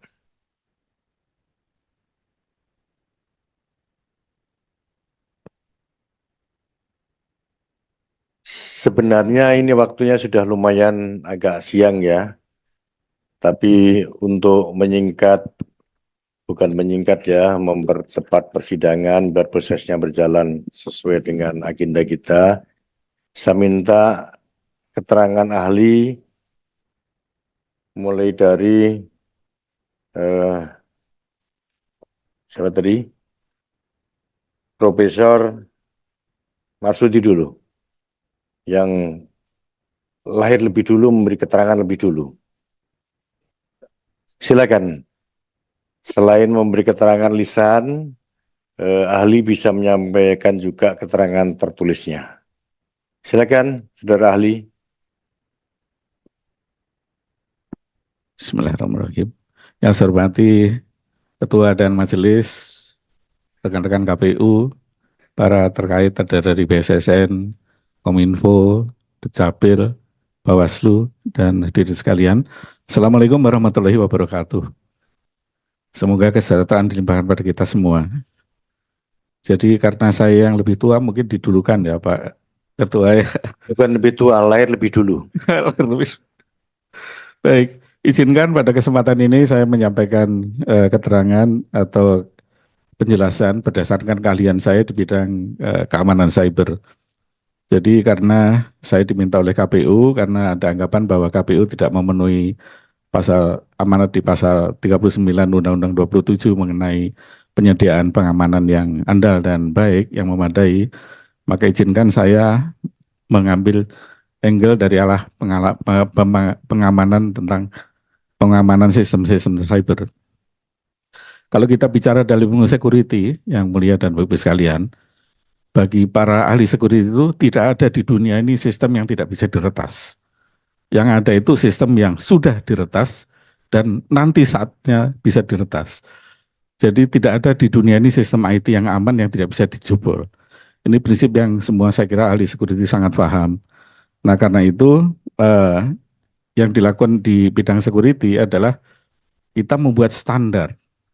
Nah selama standar itu diikuti, maka diharapkan kalau terjadi peretasan itu lebih sulit atau lebih tidak mungkin, atau kalau terjadi dampaknya juga tidak terlalu besar. Jadi sama dengan ketika kemarin kita COVID misalnya, kita sudah punya standar, misalnya disinfektan, pakai masker dan sebagainya, tapi atau divaksin gitu, tapi tidak menjamin bahwa kita tidak kena virus, tidak kena COVID. Biarpun kita sudah divaksin, sudah pakai pengamanan APD dan sebagainya, masih ada kemungkinan kita terkena kontaminasi virus. Atau rumah tadi diibaratkan oleh teman kita yang dari IPB tadi, kalau kita punya rumah, sudah kita kasih pagar, kita kasih gembok, dan sebagainya, tidak ada jaminan bahwa rumah kita tidak bisa kemalingan. Nah ini prinsip harus diikuti oleh semuanya. Karena itu kalau kita dilihat di Undang-Undang 27, yang diamanatkan di sana adalah bahwa penyedia jasa yang khususnya proses data pribadi itu harus melengkapi dengan pengamanan yang andal dan memadai. Nah, di dalam ilmu security, pengamanan itu adalah ada standar yang sudah diakui oleh pemerintah Indonesia melalui Standar Nasional Indonesia SNI, yaitu ISO 27001. Nah, dengan demikian bisa diasumsikan kalau sebuah institusi sudah menerapkan ISO 27001, maka diasumsikan bahwa institusi tadi sudah mengikuti standar yang sesuai dengan undang-undang dan pengamanannya sudah memadai. Ini yang pertama. Nah, bagaimana yang terjadi sekarang di KPU? Sudah mengikuti, saya kira sudah dapat sertifikat ISO 27001 ya. Kok bisa ada hacker yang masuk? Tadi seperti saya sampaikan tadi, rumah kita boleh dengan pagar yang bagus, boleh dengan kunci yang baik, tapi maling tetap saja bisa masuk. Apalagi KPU tadi sudah dijaga sama Satpam yang namanya Des Pengamanan Pemilu ya. Satgas Pengamanan Pemilu. Jadi sebetulnya pengamanan ini sudah sangat memadai. Di samping pengamanan mengikuti standar ISO 27001, juga ada Satpam yang mengawasi sehingga mestinya itu tidak bisa diretas atau tidak bisa terjadi pembobolan. Tetapi tadi saya katakan di depan bahwa di dunia ini prinsipnya tidak ada sistem yang tidak bisa dijebol. Tinggal nunggu saatnya saja bisa. Karena berbagai macam, kalau kita bicara pengamanan itu, pasti ada titik lemah yang mungkin sekarang belum ditemukan, tetapi suatu saat ditemukan. Nah, dulu saya pernah usulkan misalnya kepada KPU menggunakan teknologi baru, tapi mungkin belum saatnya saat ini ya oleh KPU. Misalnya ada yang aman bisa menggunakan blockchain gitu.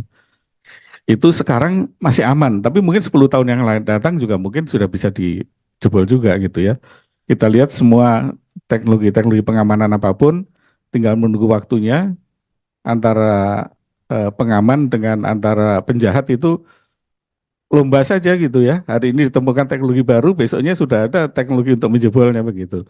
Nah, karena itu kalau menurut pandangan saya sebagai ahli security di sini, sebetulnya kalau kita melihat bahwa KPU sudah menerapkan ISO 27001, apalagi indeks SPBE-nya sangat baik, termasuk di antara lembaga-lembaga negara yang indeks SPBE-nya sangat baik, 3,6 kalau tidak salah nilainya ya, sangat baik.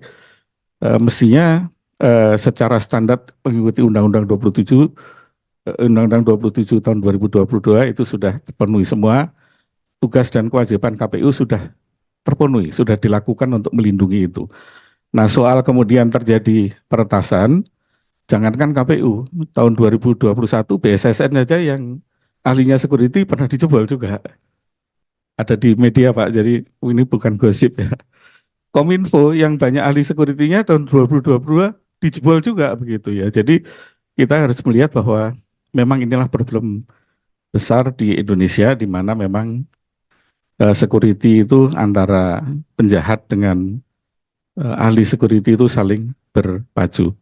Saya kira itu singkat yang mulia, tapi secara umum saya garis bawahi bahwa kalau saya melihat apa yang sudah dilakukan termasuk kesaksian-kesaksian tadi, sebetulnya KPU sudah memenuhi apa yang ada diamanatkan di Undang-Undang 27 tahun 2022, yaitu memberikan pengamanan yang andal dan memadai dengan mengikuti standar-standar yang diakui oleh dunia internasional maupun oleh pemerintah Indonesia, yaitu SNI ISO 27001.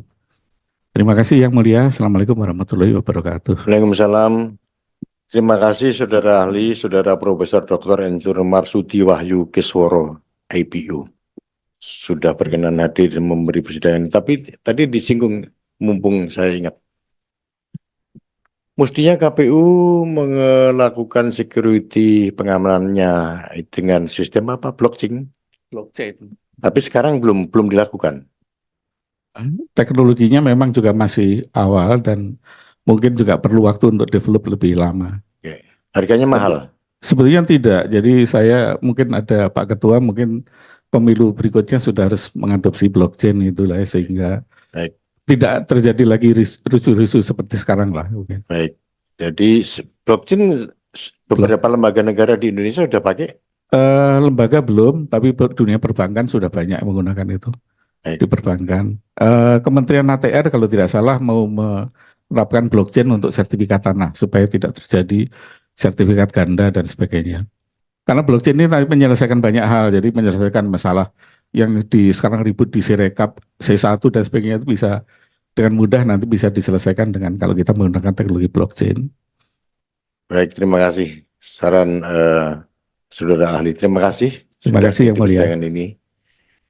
Saya persilakan untuk kembali ke tempat duduk. Sekarang saya minta ahli yang lahir belakangan, Saudara Dr. Pratama Arsada, saya persilakan untuk menyampaikan keahliannya karena saya sering mendengar saudara di TV bicara tentang bagaimana security system IT yang harus handal, termasuk mengkritisi beberapa lembaga negara yang belum punya security system yang handal, sehingga gampang dibobol, kira-kira seperti itulah. Saya melihat, nonton, dan membaca pendapat saudara di beberapa media. Mungkin agak fokus saja, seberapa jauh sih kehandalan security system IT kita secara umum dan utamanya KPU. Sehingga gampang sekali, bukan gampang ya, nyatanya dibobol, bukan gampang ya. Kalau saudara pernah bilang gampang dibobol gitu, kalau saya nyatanya dibobol. Silakan, Saudara Pratama. Siap, terima kasih Pak Ketua Majelis, Pak Ketua KPU, Ketua Bawaslu, dan pihak terkait yang lainnya, dan teman-teman semuanya. Terima kasih atas kesempatan yang diberikan kepada saya. To the point kepada masalah yang sekarang ini kita bicarakan bahwa ada dugaan bahwa ada kebocoran data di KPU begitu. Sepertinya saya juga orang yang paling banyak ngomong di media gitu tentang kebocoran data KPU ini begitu. Kemudian saya beberapa kali juga menyatakan bahwa yang bocornya data DPT 2024. Tetapi poinnya sebenarnya bukan di situ. Poinnya adalah apakah KPU salah? Begitu. Apakah KPU dengan adanya kebocoran data ini bersalah dan melakukan kekhilafan gitu sehingga bisa menyebabkan data ini bocor? Nah, dari beberapa uraian yang tadi disampaikan oleh Pak Ketua KPU dan timnya, kemudian yang disampaikan oleh saksi ahli yang pertama tadi gitu, bahwa memang kalau kita lihat, kita tidak bisa menjudge bahwa ada satu sistem yang aman 100%. Tadi sudah disampaikan contohnya, bahkan negara Amerika sampai saat ini masih kerepotan, ada 400 lebih kementerian lembaganya, termasuk perusahaan-perusahaan besarnya yang diretas dan belum ketahuan siapa pelakunya. Ngejar pelakunya nggak bisa begitu. Kemudian kita punya Undang-Undang Nomor 27 Tahun 2022 tentang pelindungan data pribadi. Kalau kita lihat bahwa untuk bisa kita menyatakan organisasi atau kita sebutnya penyelenggara sistem elektronik itu melakukan kelalaian sehingga patut dikenakan sanksi administratif, itu perlu dilakukan proses namanya audit. Ada audit digital forensik dan lain-lain begitu. Nah, poinnya adalah ketika terjadi kebocoran data KPU yang memang sudah terverifikasi, kita juga memverifikasi melakukan data-data tersebut ternyata match dengan data DPT 2024 begitu. Tetapi itu bisa terjadi kepada siapapun sebenarnya. Bukan hanya kepada KPU, bukan hanya kepada Bawaslu, bukan hanya kepada siapapun yang menerima kebocoran. Hampir semua institusi itu berpotensi untuk mengalami kebocoran data. Kenapa? Karena kita berhadapan dengan musuh yang saat ini mungkin di luar jangkauan kita. Gitu. Nah, poinnya adalah begini. Kalau misalkan kita tidak melakukan pengamanan standar, kita tidak melakukan langkah-langkah keamanan standar untuk melindungi data yang ada dalam sistem kita, udah pasti salah besar. Sudah pasti salah besar dan itu pelanggaran yang menurut saya pelanggaran sangat besar. Begitu. Tetapi ketika kita sudah melakukan berbagai macam upaya, berbagai macam security, berbagai macam pengamanan, dengan mengundang berbagai macam pihak yang berkompeten dalam bidangnya, dan kita masih mengalami kebocoran data, itu urusannya beda. Kenapa? Karena musuh kita ini saat ini bukan hanya hacker-hacker biasa yang dia coba-coba untuk menyerang kita. Musuh kita itu bisa state actor, bisa non-state actor, yang mereka menggunakan metode kalau sekarang disebutnya APT, Advanced Persistent Threat begitu, yang dia memiliki resources yang hampir tidak terbatas, sehingga apa? Mereka bisa melakukan kegiatan pertasan ini hampir kepada siapapun. Contohnya misalkan beberapa tahun belakangan ada namanya grup hacker Mustang Panda. Dia berhasil melakukan peretasan ke 10 kementerian lembaga yang ada di Indonesia, yang sampai sekarang kita juga tidak tahu siapa Mustang Panda ini, kemudian apa saja yang dicuri, kemudian lembaga mana saja yang teretas selain Badan Intelijen Negara. Artinya apa? Memang musuh kita ini berbeda. Nah, akan beda masalahnya ketika KPU dalam hal ini memang sudah melakukan keamanan-keamanan yang diharuskan digunakan untuk mengamankan data pribadi. Tadi saya dengarkan bahwa KPU sudah memiliki ISO 27001 2013. Di dalamnya sebenarnya kalau kita lihat, tidak mungkin kita bisa mendapatkan sertifikat ini kalau tidak dilakukan audit terhadap sistem KPU, mulai dari kepatuhan terhadap standar keamanan yang ada, kemudian bagaimana langkah-langkah keamanan jika terjadi serangan, kemudian bagaimana respon terhadap insiden, bagaimana pengelolaan risiko dan lain-lain. Dan itu yang saya lihat KPU sudah melakukan. Kemudian yang berikutnya, ketika kita melihat ada satu institusi yang mengalami kebocoran data pribadi, yang itu jelas-jelas sebenarnya merugikan masyarakat kita. Kita sebagai subjek data pribadi tentu saja tidak bisa berbuat apa-apa karena data kita sudah terlanjur bocor. Jadi kita ini hanya akan bisa menjadi korban dan calon korban saja kita sebagai masyarakat. Tadi Pak Prof bilang lembaga itu, organisasi itu akan jadi korban. Sama, kita ini juga akan jadi korban dan calon korban saja. Tapi kita tidak bisa ngapa-ngapain. Memang begitu. Dunia ini sekarang seperti itu. Nah, ketika terjadi insiden kebocoran data pribadi yang itu disebabkan karena si hackernya, peretasnya memang luar biasa pinternya sehingga tidak bisa kita tahan, ada langkah-langkah yang harus dilakukan oleh korban begitu, sehingga korban ini bisa memitigasi kerusakan yang ada. Nah, contohnya misalkan bagaimana tanggapan cepat dan efektif terhadap insiden yang ada, bagaimana kerjasamanya dengan penegak hukum, bagaimana kepatuhannya dengan regulasi, bagaimana perbaikan dan pencegahannya supaya bisa berkelanjutan ke depannya tidak terjadi lagi. Dan saya lihat ini semua dilakukan oleh KPU. Jadi KPU melakukan langkah-langkah yang seharusnya dilakukan ketika menjadi korban peretasan. Dan secara standar, koordinasi dan lain-lain itu dilakukan oleh KPU. Kemudian berikutnya adalah ketika kita melihat adanya permasalahan kerentanan sistem. Gini, Yang Mulia, saya pikir tidak ada orang yang berani ngomong bahwa saya ini adalah orang yang paling hebat. Sistem saya sudah paling hebat, kemudian saya memiliki orang-orang yang paling hebat, sehingga sistem saya ini dengan 7 lapis pengamanan tidak akan diretas. Itu impossible. Karena di atas langit pasti ada langit lagi, gitu. Begitu juga dengan masalah security. Security is process. Security itu adalah proses. Jadi kalaupun sekarang ini kita aman, ketika kemarin KPU di assessment oleh BSSN dinyatakan bahwa itu aman, ketika ada temuan kemudian diperbaiki dan dinyatakan aman, apakah itu berarti pasti aman? No. Belum tentu itu aman. Kenapa?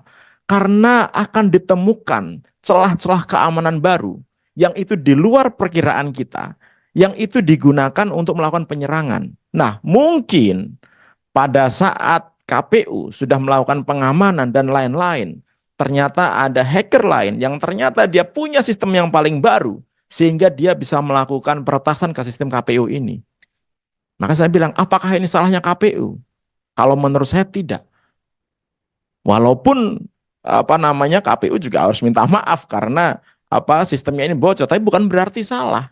Gitu. Karena apa? Karena standar-standar keamanan yang harusnya dilakukan itu sudah dilakukan semuanya oleh KPU dengan dukungan gugus tugasnya. Dan saya tahu tim gugus tugas ini adalah orang-orang hebat di negeri ini yang harusnya bisa mengamankan dengan baik begitu. Jadi kesimpulannya adalah menurut saya kebocoran data yang terjadi di KPU ini memang adalah kebocoran data yang bisa terjadi kepada siapapun begitu. Kemudian dilakukan oleh orang yang memang memiliki keahlian yang lebih baik dari sistem yang dimiliki oleh KPU, sehingga KPU dengan keamanan standar yang sudah dilakukan ternyata tidak bisa menahan. Akhirnya terjadilah kebocoran KPU. Upaya apapun yang mulia yang kita lakukan, keamanan apapun yang kita lakukan, ketika kita menghadapi serangan baru yang belum ada antinya, kita pasti kena. Nggak jauh-jauh lah. Contohnya misalkan, selama sedikit lagi sampelnya. Misalkan sistem Pegasus. Itu adalah sistem yang menyerang sistem WhatsApp. Handphone ini, selama ada WhatsApp-nya, mau pakai keamanan paling hebat sekalipun, mau pakai antivirus paling mahal sekalipun, mau pakai anti malware paling hebat sekalipun, nggak akan bisa nahan. Karena sifat serangannya adalah menggunakan zero day exploit, zero day malware yang belum ada antinya, belum ada penangkalnya, belum ada cara untuk mendeteksinya, sehingga kalau jadi target kena aja. Dan itu terjadi di hampir 200 pimpinan negara di seluruh dunia.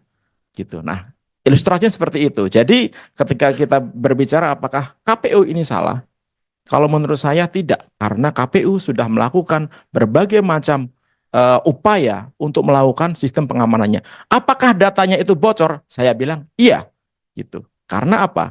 Karena ternyata data yang keluar itu terverifikasi bahwa itu memang data di DPT 2004. Sumber datanya dari mana? Nah, itu nanti tim investigasi yang bisa menyampaikan. Saya pikir dari saya itu, Pak Ketua Majelis. Terima kasih. Terima kasih. Saudara ahli, Saudara Dr. Pratama Parsada, silakan kembali ke tempat duduk Saudara. Bapak Ibu sekalian, para pihak, pengadu dan teradu, karena kita mulai sidang sudah agak siang dan saya yakin Bapak Ibu Saudara yang beragama Islam belum menunaikan sholat zuhur dan juga belum makan siang, dan kesibukan KPU yang luar biasa, juga kesibukan Bawaslu yang juga luar biasa. Oleh karena itu, hari ini saya harus mengakhiri sidang. Sidang berikutnya akan kita lakukan nanti.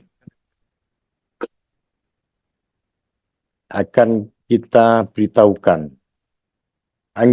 Agenda sidang berikutnya mohon dicatat oleh para pihak terkait. Pengadu maupun para teradu akan diberi kesempatan untuk bertanya kepada pihak terkait. Juga majelis akan melakukan pendalaman kepada pihak terkait dan ahli.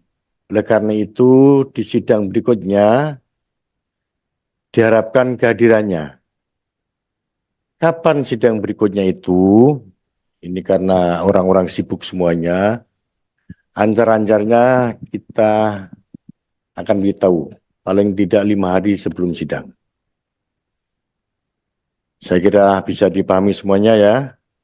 Jadi mohon nanti benar-benar dijadwalkan untuk sidang berikutnya karena adalah sidang ini berupa pendalaman materi, pertanyaan bisa diajukan oleh teradu, pengadu pada pihak terkait juga pada para ahli. Saya kira itu karena hari sudah sore, menjelang sudah lewat zuhur dan mendekati asar, dengan mengucapkan Alhamdulillahirabbil alamin, sidang hari ini untuk perkara nomor 4/PKI/DKPP /Romawi 1/2024 saya nyatakan ditutup untuk dilanjutkan di persidangan berikutnya. Hadirin dimohon berdiri. Bismillahirrahmanirrahim guys, sekarang ada babe rolen, babe roti molen. Roti ini dibuat yang pasti rasanya enak ya, ada 3 rasa. Nih, ada pisang keju, ada tape keju, ada pisang coklat. Ini dibuat tanpa bahan pengawet dan melayani pesanan-pesanan kalian yang seputaran Jabodetabek, bisa buat nemenin ngopi, buat acara-acara boleh. Dan ini karena gue paling suka pisang keju, nih gue dulu yang nyoba nih. Nih dia tuh kayak crunchy gitu depannya tuh.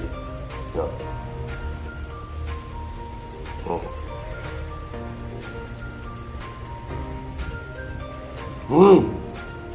Lu tahu kerannya di depan nih, terus di dalamnya empuk. Ya Allah. Udah nggak usah lama-lama, lu kalau kepingin langsung pesen aja, itu ada nomor WA-nya, nanti gua kalau cantumin, ada juga IG-nya, langsung pesen, murah. Cuman nanti dia tanya itu 35.000 kalau nggak salah, ya.